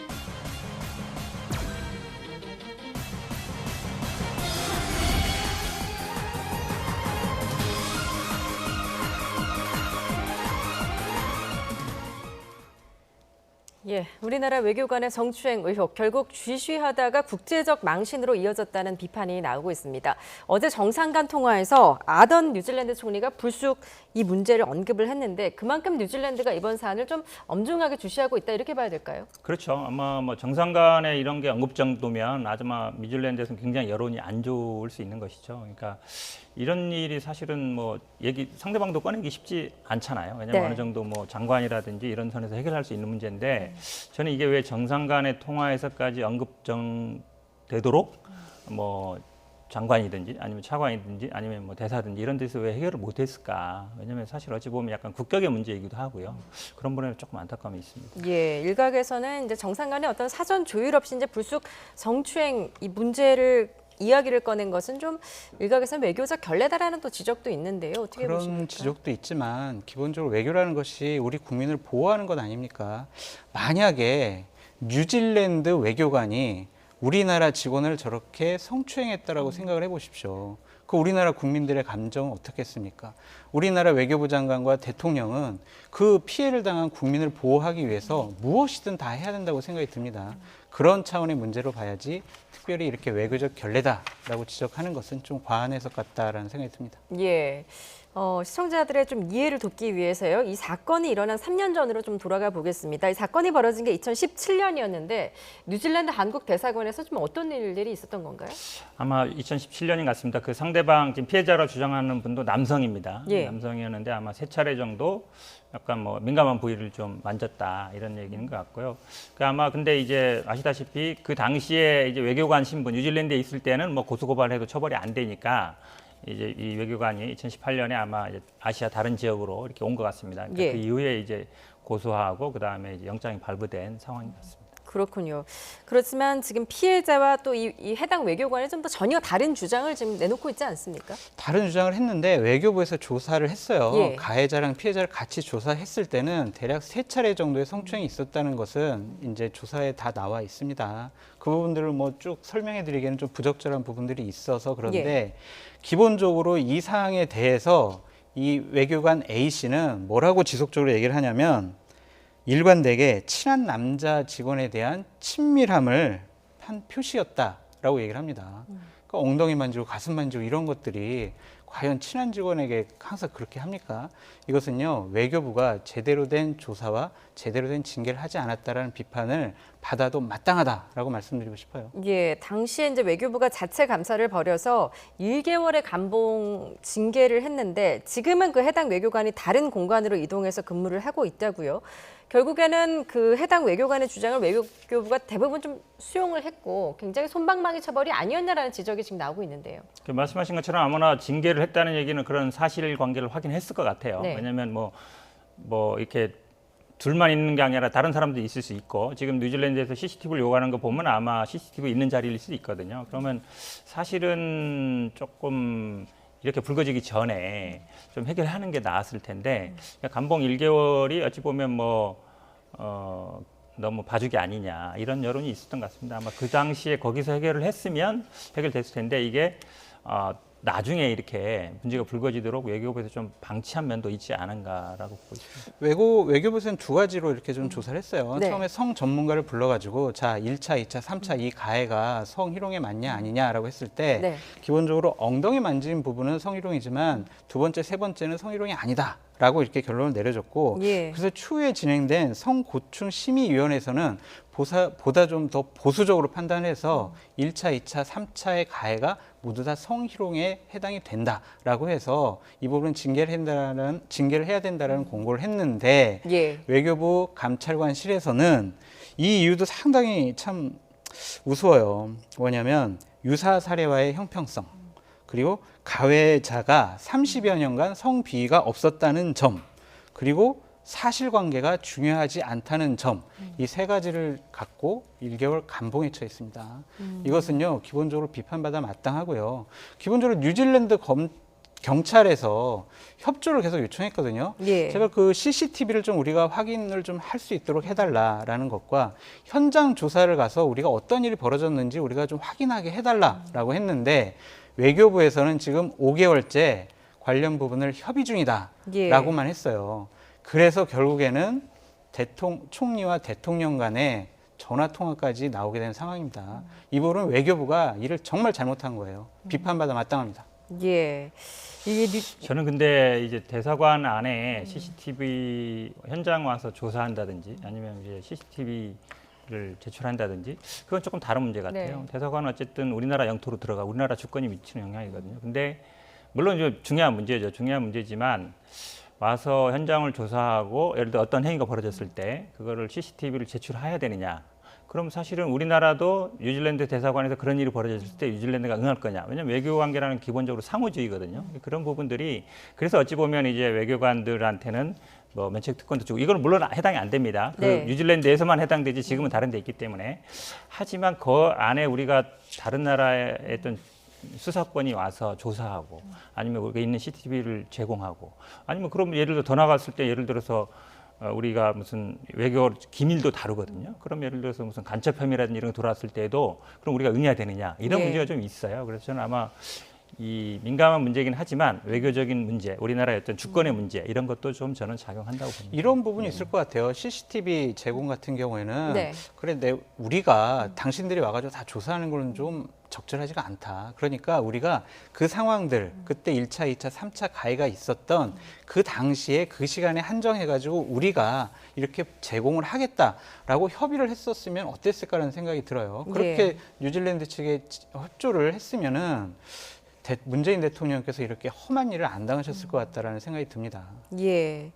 뉴질랜드에서 이제 이 사건이 처음 알려진 거는 체포 영장이 발부된 이후에 현지 언론이 굉장히 집중적으로 보도를 했다고 합니다. 하면서 뉴질랜드에서 지금 여론이 굉장히 악화된 상황이고 특히나 그 해당 외교관의 얼굴과 실명까지도 다 모두 공개를 했다고 하는데 일단 뉴질랜드 언론은 한국의 면책 특권을 들어서 이 외교관을 보호하고 있다라고 주장을 하고 있는데 조금 전 말씀하셨듯이 이건 사실이 아닌 거죠. 그렇죠. 면책 특권이라는 게 뉴질랜드에 현재 있으면서 아마 이런 일이 벌어졌다 그러면 아마 이제 면책 특권에 해당이 되는데요. 이분이 지금 다른 나라에 와 있잖아요. 네. 그러다 보니까 이제 면책 특권 문제는 아닌 것 같고요. 그러면 아마 중요한 문제가 이제 범죄인 인도 대상이 되느냐 이 문제예요. 그러니까 한국 뉴질랜드 간에는 아마 1년 이상 이 형인 경우만 된 걸로 보입니다. 그런데 네. 양쪽 국가에 그렇게 해야 돼요. 우리나라는 이제 10년 이하로 돼 있고 아마 뉴질랜드도 뭐 7년 이하로 이렇게 되는 것 같은데요. 그런 부분에서 아마 뭐 범죄인 인도까지는 안 갈 수도 있는 것 같고요. 서로 또 요건이 안 될 수 있는 것 같고 그러면 예. 결국은 우리나라에서 처벌을 할 수 있는 예를 들어서 뭐 상대방을 고발하거나 아니면 우리나라에서 직권을 조사하거나 이런 여러 가지 방법이 있을 수 있는데 사실은 또 외교관을 우리가 아시다시피 뭐 간첩 혐의나 아니면 예를 들어서 스파이 혐의 이런 게 아니면 외국에 넘겨주고 이것도 사실은 어찌 보면 저는 약간 국격과도 약간 관련된 문제예요. 네. 그럼 만약에 다른 나라도 우리가 예를 들어 이런 일이 벌어졌을 때 우리 외교관들을 다 외국에 넘겨줘야 되느냐 이게 예. 쉬운 문제 아니거든요. 그런 부분도 좀 고려해야 된다고 봅니다. 근데 잘못한 건 잘못한 거잖아요. 만약 우리나라 외교관이 다른 나라에서 그런 일을 했어. 다른 나라에서 이렇게 욕을 했어요. 그리고 다른 나라 외교관이 우리나라에서 이런 일을 하고 다른 데로 또 떠났어요. 우리나라 당연히 요구해야죠. 그 사람 넘겨달라. 우리 조사하게 해달라. CCTV 달라. 그렇게 해야 되는 게 아니겠습니까? 그게 외교고 그게 국가가 할 일이라고 생각이 들어요. 제가 자꾸 우리나라 외교관에 대해서 비판적인 입장을 취해서 좀 그렇긴 하지만 거듭 말씀드리지만 잘못한 건 잘못한 거니까 그에 합당한 이제 대우를 해주면 된다는 생각이 들고요. 기본적으로 이분이 자기는 동성애자도 아니고 변태도 아닌데 내가 건강한 백인 남성을 내가 어떻게 성추행을 하냐라고 하는데 이것이야말로 위력에 의한 성추행이라고 볼 수가 있고요. 동성애자도 변태도 아닌데 왜 엉덩이를 만지고 왜 가슴을 왜 만집니까? 그거 자체가 성추행 잘못된 거죠. 이 예. 사람의 변명과 해명도 잘못됐다. 이런 사람을 1개월 감봉으로 처한 것 자체가 이 사건을 외교부에서는 좀 은폐하려는 것이 아니냐. 그런 의혹 제기도 할 수가 있을 것 같습니다. 예. 저도 이분이 잘못했다고 생각해요. 근데 잘못해서 처벌을 받아야 되는 것과 우리가 강제적으로 이송을 해야 되느냐 이건 다른 문제예요. 예를 들어 이분이 나 좋아 뉴질랜드 가서 수사받고 처벌 받을래 하는 건 모르겠지만 응하지 않았을 때는 저는 우리나라에서 조사를 하거나 왜냐하면 CCTV도 뭐 있을 수 있고 그분이 예를 들어서 뭐 진술을 할 수 있는 거기 때문에 하는 방법이 낫지 이런 거에 대해서 우리가 만약에 응하기 시작하면 예. 사실은 우리나라가 뭐 예를 들어서 외교관들이 뭐 다른 나라에 가서 음주운전을 할 수도 있는 것이고 이럴 때마다 그럼 우리가 우리 외교관을 넘겨줘야 되느냐 강제적으로 그거는 저는 좀 다른 문제라고 봐요. 그러니까 우리 변호사님께서 말씀하셨듯이 뉴질랜드에서 신병 인도 요구 없었어요. 그리고 송환 요구도 없었기 때문에 이 부분을 거기에 집중해서 우리가 얘기할 필요는 없을 것 같고 기본적으로 정말 어떠한 잘못된 행위를 했는지에 대해서 우리가 더 명확하게 조사를 해야 될 것 같고 뉴질랜드에 최소한의 협조는 해야 된다라고 저는 말씀드려요. 그러니까 결국은 두 가지는 약간 모순돼요. 그러니까 우리는 어디서 수사할 거냐 문제거든요. 저는 그래도 우리나라에서 하는 게 낫다. 그게 인권위가 됐든 경찰이 됐든 그러면 사실은 뉴질랜드 수사에 우리가 협조하는 거하고 여기 하는 거 양쪽에서 다 수사를 한다 그러면 이분이 또 가야 되거든요. 물론 본인이 가겠다는 모르겠지만 자기가 자발적으로 가지 않겠다 그러면 저는 아마 우리나라에서 하는 게 더 맞다라고 보고 있습니다. 아니면 예를 들면 뉴질랜드에서 뭐 경찰들을 파견해서 우리나라에서 조사할 수도 있잖아요. 그런 협조를 원만하게 잘 해서 대통령께서 직접 이런 일을 당하지 않게 했었어야 했다라고 계속 말씀드립니다. 예, 어쨌든 그 외교부가 좀 잘못은 했지만 그 수사를 어떻게 해야 되느냐를 여부를 놓고 지금 두 분의 좀 의견이 엇갈리고 계신데요. 외교부가 이제 성추행 의혹이라는 좀 민감한 사안을 이렇게 솜방망이 처벌로 대응을 하면서 국가 간 외교 갈등으로 키웠다 이런 비판이 제기되고 있는 상황입니다. 정치권 목소리 그리고 외교부 입장까지 듣고 오시죠. 문재인 정부의 빵점 성인지 감수성이 나라를 망신시키고 있습니다. 지난 28일 한국과 뉴질랜드 정상통화에서 뉴질랜드 총리가 한국의 외교관이 2017년 성추행 사건에 대해서 언급을 했습니다. 정상 간 통화에서 이런 언급을 하는 것은 매우 이례적이고 사안이 심각한 것입니다. 외교부 직원의 성 문제로 인한 징계가 2000년 이후 110건인데 그중 문재인 정부에서만 절반이 넘는 62건이 발생했습니다. 그래서 2017년에 도입한 원 스트라이크 아웃 제도는 도대체 어디로 간 것인지 아니면 개선할 의지가 애당초 없었던 것은 아닌지 묻지 않을 수 없습니다.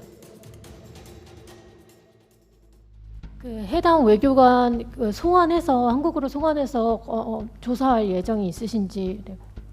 예, 다시 말씀드리지만 정확한 사실관계를 토대로 이 사안에 해결될 수 있도록 계속 노력해 나가고 있습니다.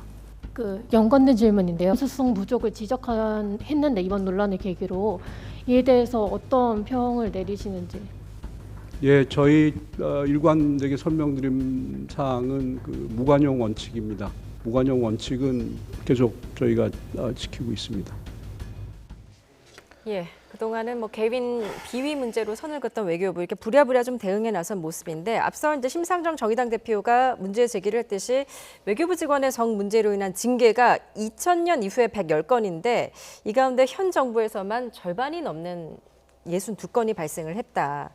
외교부의 대응 전례를 다시 한번 점검해 볼 필요가 있지 않은가라는 비판의 목소리가 나오고 있습니다. 어떻게 보십니까? 제가 보다 문제가 있는 것 같습니다. 예. 왜냐하면 이게 계속 문제가 됐었잖아요. 그러니까 뭐 인턴 직원이 아니면 외교부는 한국 직원도 문제였지만 심지어 이렇게 이제 그 자국에 가면 그 나라의 직원들도 쓰거든요. 그런데 사실은 이게 그동안 어찌 보면 이번 문제가 불거진 것도 그동안 발생한 문제들에 대해서 약간 미온적으로 대처했다. 그리고 지금 뭐 말은 원 스트라이크 아웃제라 하지만 실제로 그렇게 좀 안 되지 않았나. 그러니까 사실은 어떤 일이 벌어졌을 때 그에 대해서 확실하게 처벌하고 징계하는 거는 사실은 그분도 있지만 그 다음에 그런 일을 재발하지 않기 위한 것도 크거든요. 근데 약간 잘못된 시그널을 준 거죠. 그러니까 이게 뭐 큰일이 아니다, 대수롭지 않은 일이다. 계속 이런 시그널을 준 게 아닌가. 저는 아마 이번 기회에 이 부분에 대해서 사실은 우리 국내에서도 굉장히 거의 굉장히 민감하고 좀 지자체장들도 그만둘 정도인데 사실 외교관들은 약간 그런 거에 약간 둔감하지 않았나 지금까지. 그리고 약간 그 나라에서는 면책특권이라는 게 보호되다 보니까 약간 이런 문제에 대해서 그동안 외교부도 약간 소홀히 했다는 지적을 제가 보기에 받을 수밖에 없을 것 같습니다. 소홀히 한 정도가 아니라 정말 무책임한 거죠. 이것은 대한민국의 국격을 완전히 망가뜨린 행위를 합니다. 아까 우리 외교부 대변인이 나와서 얘기를 하는데 지금 계속 노력하고 있다, 협조를 어떻게 할지 계속 협의 중이다라고 하는데 5개월 동안 노력만 합니까? 5개월 정도 지났으면요 어느 정도 해결을 했었어야죠. 이것은요 외교부가 제 식구를 감싸기 위한 너무 소극적인 대응을 하는 것이 아니냐 그런 비판에 면할 수가 없다는 생각이 들고요.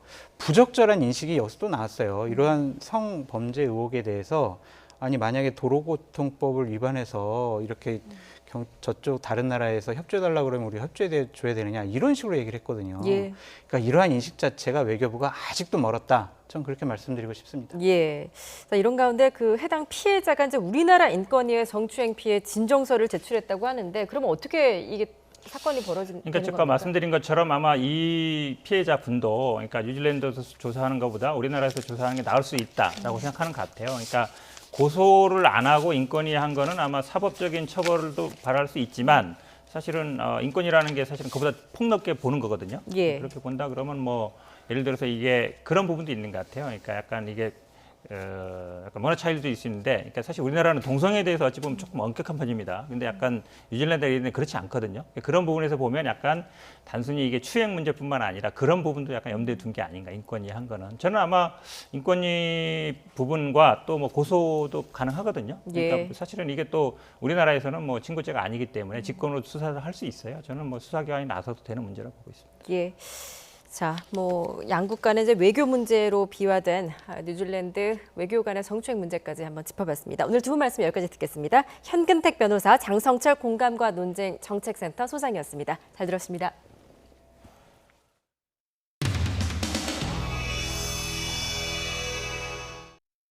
기반은 28에서 3.2년이었습니다. 그래서 통과시킬 겁니까? 말씀 주십시오. 제가 김도우 의원님의 질문에 대해서 답변할 의무가 없습니다. 그러면 저희들은 민주당의 독재적 행태에 대해서 덜러리 서고 여기 앉아 있으란 말입니까? 그렇게 하고 다 일어나시면 보수 언론에서 이렇게 쓸 거 아닙니까? 토론도 없이 통과시켰다. 토론을 거부한 건 야당 의원들이신데 일방적으로 처리했다고 뒤집어 씌우실 수 있습니까? 주택임대차보호법 일부 개정안 법률 대안을 의사 일정으로 추가하는 것에 대해 표결할 것을 선포합니다. 네, 찬성하시는 의원님들은 기립해 주시기 바랍니다. 찬성하시는 건가요? 아니 소위 구성하라면서요. 그러면 나가서 하세요. 나가서 협의해 주세요. 소위 구성하면은 소위로 해봐야 될 거. 자, 다음은 반대하시는 의원님들 기립해 주시기 바랍니다. 내 남의 몸을 정도 이거 그래요. 소위 다 하세요. 공부하세요. 국회법. 이게 독재입니다. 어디다 이게 독재. 야당의 의견이 완전히 무시되는 이게 독재입니다. 이게. 방금 상정한 군사 독재 시절에도 없는 일이에요 대안에 이거요. 대해 앞으로 민주당은 주시기 이야기 하지 바랍니다. 마세요. 소위 구성에 대해서 협의해 주시기 바랍니다. 상정을 안 했어요 전체이. 토론하실 위원님들은 발언을 신청해 주시기 바랍니다. 토론도 없이 이렇게 나가시는 게 과연 민주주의입니까? 아니 토론도 없이 이렇게 나가는 게 민주주의입니까? 토론하고 그렇게 토론을 할 거 아닙니까 지금? 소위 절차는 상임위원회에서의 법안 처리에 규정되어 있는 절차가 아닙니다. 그래서 과학자는 연락이 있어야 하는 거 아닙니까? 표결을 막으시려면 반대 토론에 임하세요. 반대 토론에 임하고 나서 표결하지 말자고 주장하세요. 토론에도 참여하지 않으면서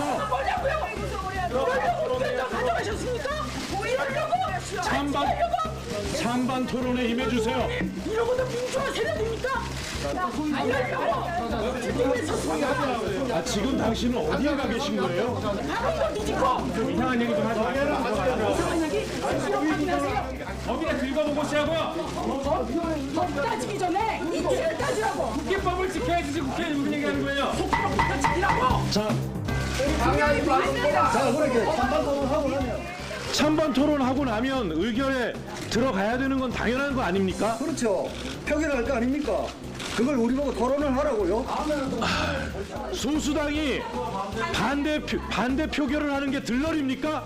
뻔히 보이는데 들러리죠.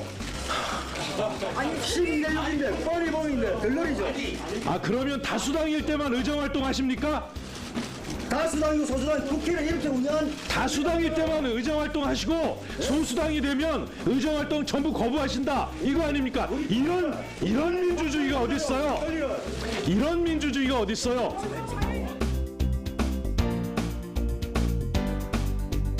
법을 이렇게 이렇게 운영해?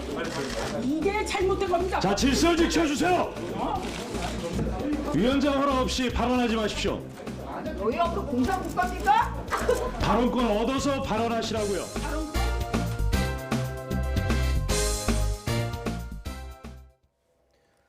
네, 앞서 프랑스 AFP 통신이 보도한 내용 속보로 전해드리기도 했었는데요.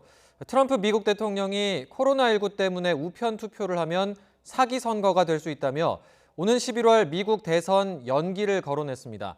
미루자는 아니고 미루는 게 어떻겠냐며 의견을 묻는 형식을 취하긴 했지만 파장이 예상됩니다. 워싱턴 연결하겠습니다. 강태욱 특파원. 네, 워싱턴입니다.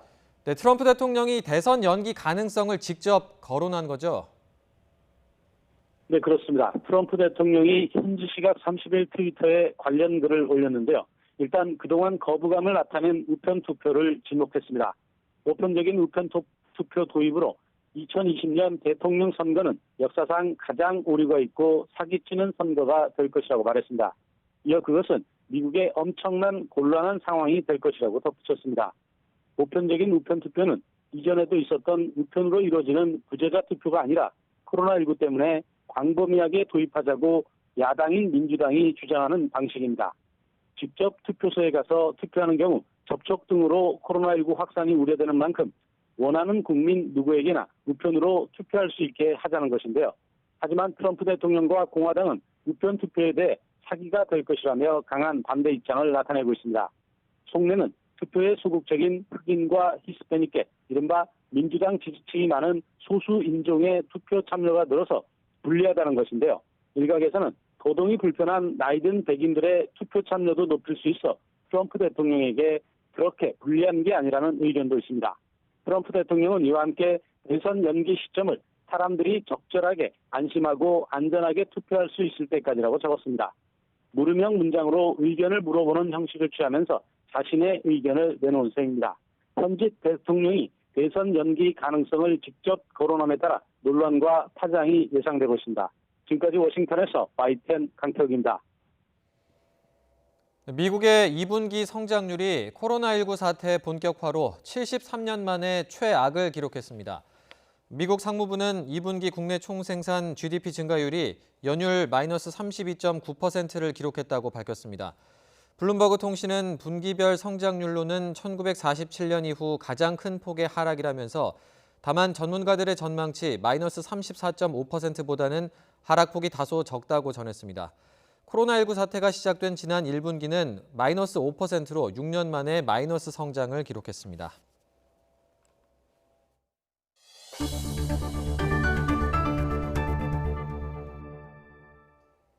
대전에 기록적인 장맛비가 내린 가운데 침수된 지하차도를 지나던 남성이 물에 빠져 숨졌습니다.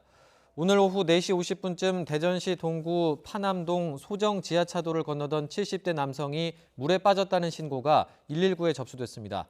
소방대원들이 출동해 이 남성을 구조했지만 병원에서 치료를 받는 도중 숨진 것으로 알려졌습니다.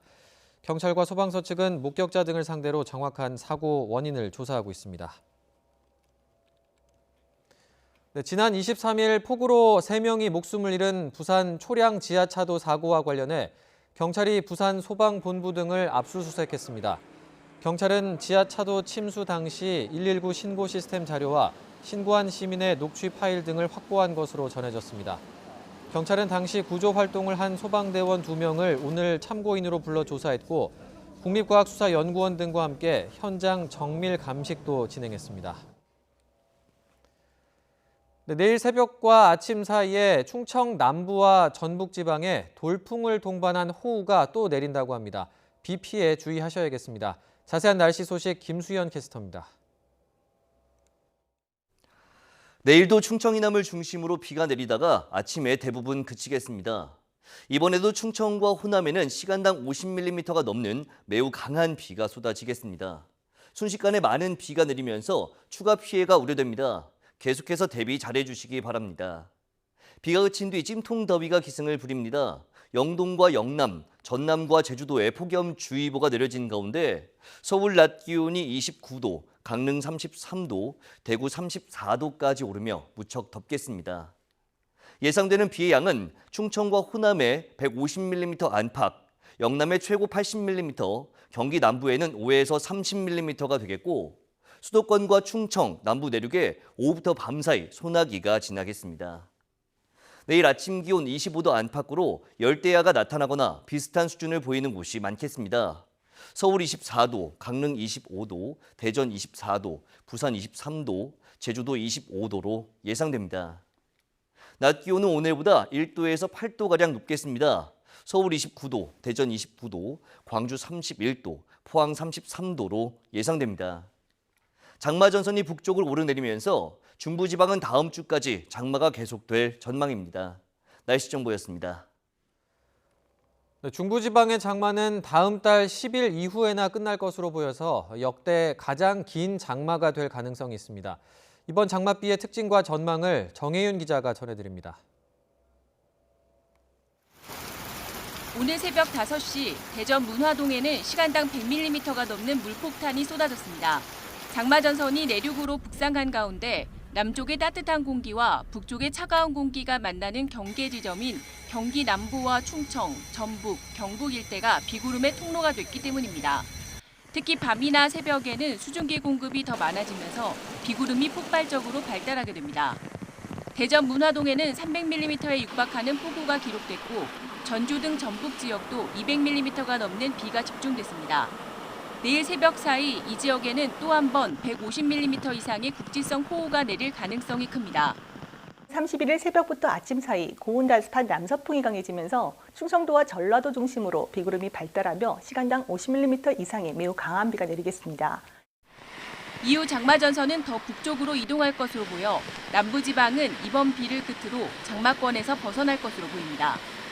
문제는 중부지방인데 기상청은 올여름 장마 전선을 북한으로 밀어올리는 북태평양 고기압의 세력이 약하고 북쪽의 찬 공기 세력이 강해 중부지방의 장마가 이례적으로 길어질 것으로 전망했습니다. 중부지방은 8월 1일에서 3일 사이 비가 내린 뒤 5월 이후에 북한에서 내려오는 정체선선에 의해 장맛비가 내릴 전망입니다. 따라서 예년보다 보름 이상 늦은 8월 10일 이후에나 장마철에서 벗어날 것으로 예상됩니다.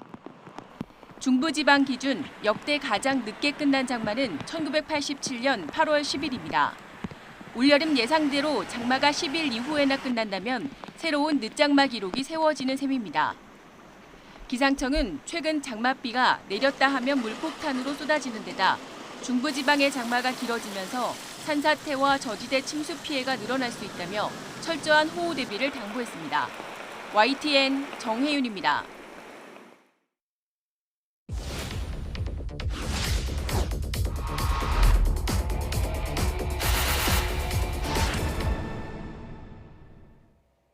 임대차 보호법 개정안이 국회를 통과하면서 집주인과 세입자의 셈법도 한층 복잡해질 텐데요. 소급 적용 때문에 집주인이 피해를 본다거나 새로운 계약에도 전월세 상한제가 적용된다는 주장도 나옵니다. 한동호 기자가 따져봤습니다.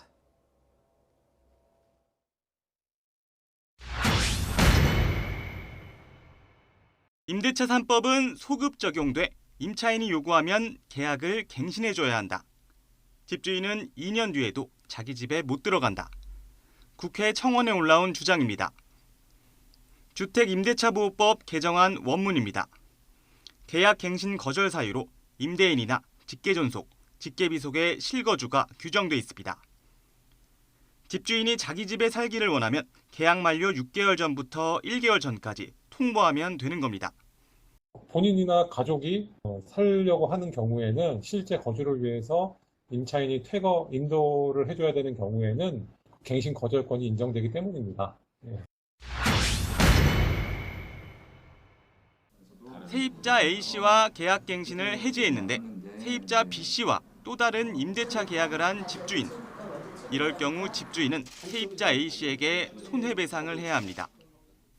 배상액은 임대인과 임차인이 계약 체결 시 합의한 금액입니다. 합의가 없었다면 갱신 거절 당시 월 임대료 3개월치거나 새 계약상 월 임대료 2년치 금액 중 높은 금액이 산정됩니다. 배상 책임을 면하려면 집주인은 세입자가 거주할 기간인 최소 2년 동안 실거주해야 합니다. 세입자가 바뀌지 않는다면 임대료 상승폭은 5%로 제한됩니다. 하지만 기존 계약갱신을 종료하고 새로운 세입자를 구한다면 상승폭은 제한이 없습니다. 그래서 일부 집주인 사이에선 인상한 임대료로 새로운 계약을 하려고 해 전월세 대란 우려도 나옵니다. YTN 한동우입니다. 검언유착 의혹 수사팀장과 한동훈 검사장 사이에 벌어진 6탄전이 진실공방으로 흐르고 있는데요. 사건의 발단은 휴대전화 유심카드였습니다. 수사팀 입장에선 그만큼 유심에 집착할 수밖에 없었다는 건데 이유는 뭘까요? 이종원 기자가 분석해봤습니다. 현직 검사장과 부장검사의 6탄전의 빌미가 된 건 휴대전화에 꽂는 유심카드였습니다. 수사팀을 이끄는 정진웅 부장검사가 직접 한동훈 검사장의 유심을 압수하려는 과정에서 삭제 시도가 의심된다며 몸싸움을 벌이다 폭행 소동으로까지 번진 겁니다. 이 같은 과잉 대응 논란이 빚어진 배경엔 우선 검찰이 지난달 압수하고도 비밀번호를 몰라 40일 넘게 잠금을 못 푼 한 검사장의 휴대전화 때문이라는 분석이 나옵니다. 한 검사장이 사용 중인 새 휴대전화에서 이미 압수한 휴대전화 비밀번호와 관련된 정보를 확인하기 위한 시도였던 겁니다. 물론 유심 자체에 남아있는 기록 확보가 목적일 수도 있습니다. 유심 카드가 개인 식별 정보 저장이 주요 기능이지만 전화번호나 문자 메시지 등 일부 기록도 남아있을 수 있기 때문입니다. 이와 관련해 검찰 관계자는 유심 자체는 큰 의미가 없다면서도 유심이 온라인에서 열쇠 역할을 한다고 말했습니다. 온라인 저장 공간인 클라우드나 SNS에서 문을 열어주는 역할로 해석할 수 있는데 검찰은 수사 보안상 구체적으로 설명할 수 있는 영역이 아니란 입장입니다. 다만 검찰은 압수액 당시 한 검사장의 유심을 확보해 몇 시간 뒤 돌려줬고 그 사이 디지털 포렌식 요원을 동원해 분석 과정을 거쳐 일부 자료를 확보한 것으로 전해졌습니다. 일단 이번 강제 수사를 계기로 수사팀은 수사심의위원회가 내놓은 수사 중단 권고를 따르지 않겠다는 점을 공식화한 것으로 해석됩니다. 일각에선 정 부장검사가 핵심 피의자인 현직 검사장과 몸싸움까지 벌인 건 그만큼 물증 확보가 절박하다는 의미로도 해석합니다. 수사팀이 검언유착 의혹의 공범으로 보는 이동재 전 채널A 기자의 구속 시한은 이제 일주일가량만 남았기 때문입니다. 희대의 이슈가 된 검사 6탄전에다 수사심의 권고 불복까지 불사한 가운데 유의미한 수사 결과가 나오지 않을 경우 후폭풍이 상당할 전망입니다. YTN 이종원입니다. 말을 듣지 않는다는 이유로 10살짜리 아들을 학대하고 흉기로 위협한 어머니가 경찰에 붙잡혔습니다. 아이의 머리채를 잡고 길거리로 끌고 나오기까지 했는데 시민이 제압하지 않았다면 큰일이 날 뻔한 상황이었습니다. 손효정 기자의 단독 보도입니다. 서울 강동구 주택가. 한 여성이 남자아이 머리채를 잡은 채 집에서 끌고 나와 길거리에 내팽개칩니다. 이웃 주민이 말리는 사이 아이가 달아나지만 이내 머리를 다시 붙잡힙니다. 아이를 끌고 다니던 여성은 잠시 뒤 흉기를 들고 나타납니다. 아이를 향해 달려드는 아찔한 순간 옆에 있던 주민이 여성을 잡아 쓰러뜨립니다. 공학인데 칼을 가지고 나온 거야. 그 애기 엄마 아니었으면 걔 죽었어. 10살짜리 초등학생을 죽음의 공포로 몰아넣은 장본인은 다름 아닌 친모였습니다. 흉기를 들고 아이를 위협하던 아이 어머니는 이곳에서 시민에게 제압을 당한 뒤 경찰에 연행됐습니다. 아이는 아동보호 전문기관으로 옮겨졌습니다. 이웃 주민들은 평소 엄마가 아이를 학대하는 모습을 목격한 게 한두 번이 아니라고 증언했습니다. 엄마 잘못했다고 문 열어주고 문을 안 열어주고 이러는데 애가 가끔 소리 질렀었고 막 그러니까 내가 막 심장이 떨려갖고요. 친모 A씨는 경찰 조사에서 아이가 말을 듣지 않아 훈육하다가 벌어진 일이라고 진술한 것으로 전해졌습니다. 그런 건 저는 뭐 얘기하고 싶지도 않고요. 취재할 마음이 없어요. 경찰은 자녀 훈육 과정에서 일어난 일이라 구속영장을 신청할 사안은 아닌 것으로 보인다고 밝혔습니다. YTN 손효정입니다.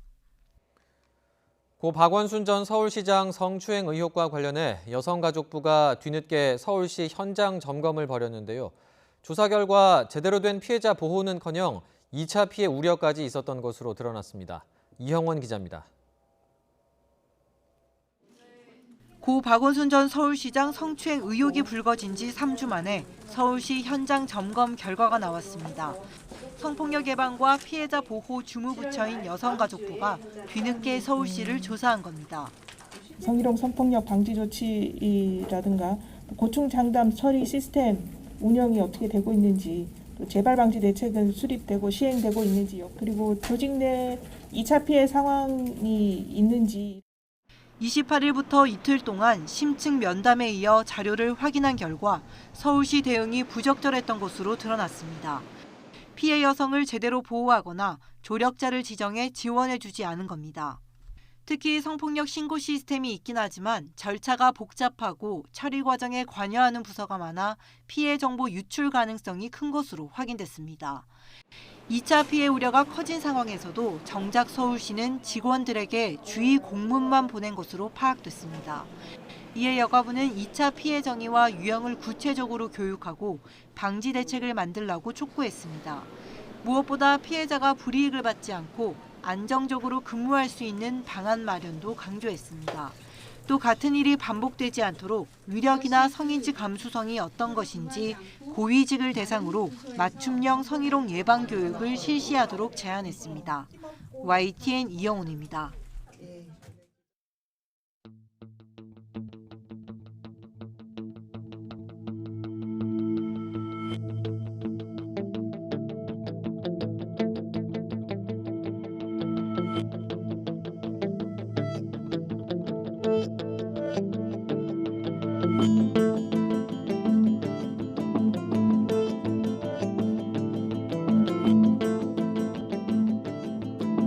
검사의 직접 수사 개시 범위는 대전검찰청 범위 명시된 부패범죄, 경제범죄, 공직자 범죄, 선거범죄, 방위사업 범죄, 대형 참사 등 6대 범죄로 판정했습니다. 이의 없으십니까? 예, 가결되었음을 선포합니다. 예, 가결되었음을 선포합니다. 부동산 3법 민생이라고 해가지고 그렇게 처리를 한다고 하는데 이 공수처 3법에 대해서는 이게 지금 민생이랑은 아무 상관도 없는 겁니다. 말 그대로 입법 독재로 8월 4일날 방망이 두드리겠다고 하는 이런 법률 처리하지 마세요. 이것은 독재 면허증 아닙니다.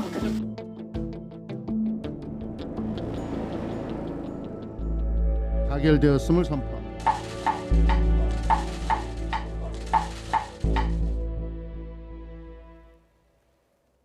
더불어민주당과 정부 청와대가 검찰과 국정원 등 양대 권력기관 개혁을 위한 법안 마련에 나섰습니다.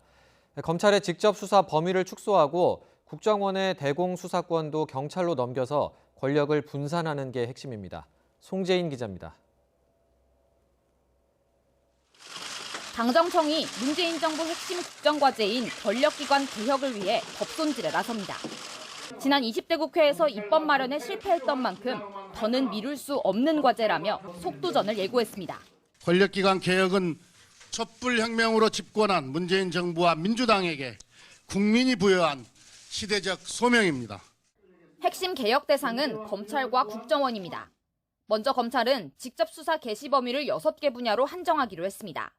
부패, 경제, 공직자와 선거, 방위산업과 대형 참사인데 마약 수출입과 정보통신 기반 시설에 대한 사이버 범죄도 포함됩니다. 또 중요 수사 절차에서 검찰과 경찰이 의견이 다를 땐 반드시 사전 협의를 거치도록 규정했습니다. 검찰의 수사 권한을 대폭 줄여 검경 관계를 수직적인 지휘에서 대등적인 협력으로 바꾸겠다는 겁니다. 이번 후속 조치는 그동안 검찰의 문제점으로 지적되어 온 과도한 직접 수사를 대폭 축소하는 등 검찰의 집중된 권한을 분산시켰습니다. 국정원도 이전 정부까지 국내 정치 개입과 민간인 사찰 등 불법 행위가 줄곧 불거졌던 만큼 직무 범위를 조정하기로 했습니다. 일단 이름부터 대외안보정보원으로 바꾸기로 했습니다. 해외, 북한 정보에 특화하고 간첩 등 국가보안법 위반을 수사하는 대공수사권을 경찰로 넘기는 게 주요 내용입니다.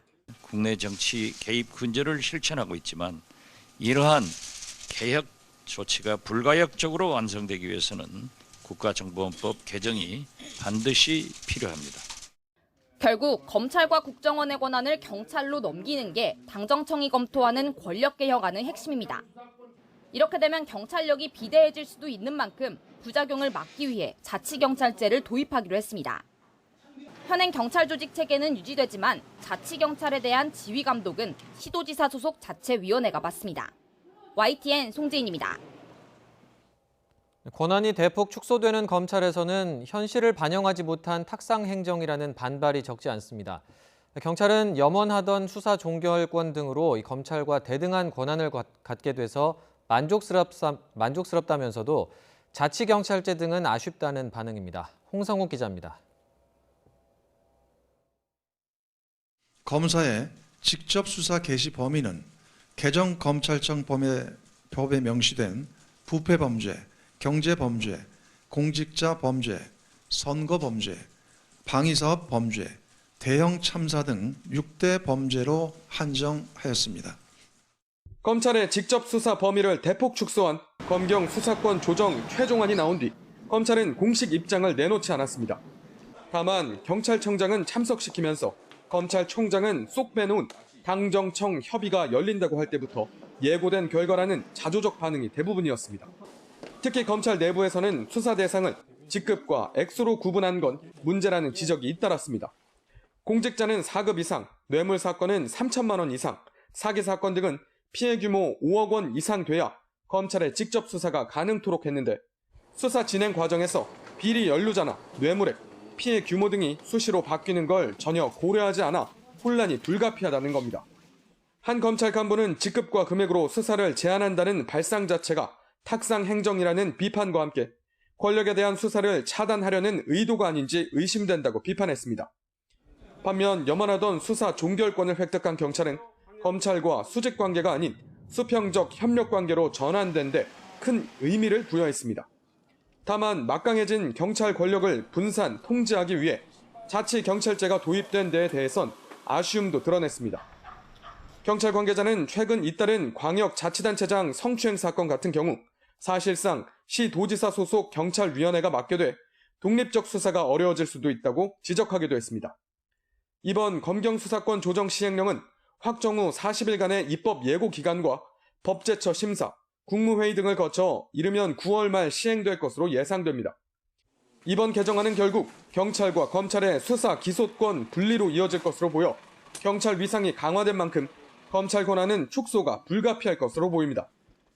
검찰의 수사 권한을 대폭 축소한 이번 개정안은 조만간 진행될 검찰 직제 개편과 정기 인사 등에도 적지 않은 영향을 미칠 것으로 예상됩니다. YTN 홍성욱입니다. 경북 군위군이 대구 경북 통합 신공항 이전 부지 선정을 위한 공동 후보지 유치 시한을 하루 앞두고 극적으로 국방부에 신청서를 제출하기로 했습니다. 이에 따라 통합 신공항은 공동 후보지인 군위군 소보읍과 의성군 비안면 일대에 들어섭니다. 김영만 경북 군위군수는 오늘 저녁 군위군청에서 기자회견을 열고 공동 후보지의 조건부 유치 신청을 하겠다고 밝혔습니다. 네, YTN 뉴스나이트를 마치겠습니다. 함께해 주신 여러분 고맙습니다.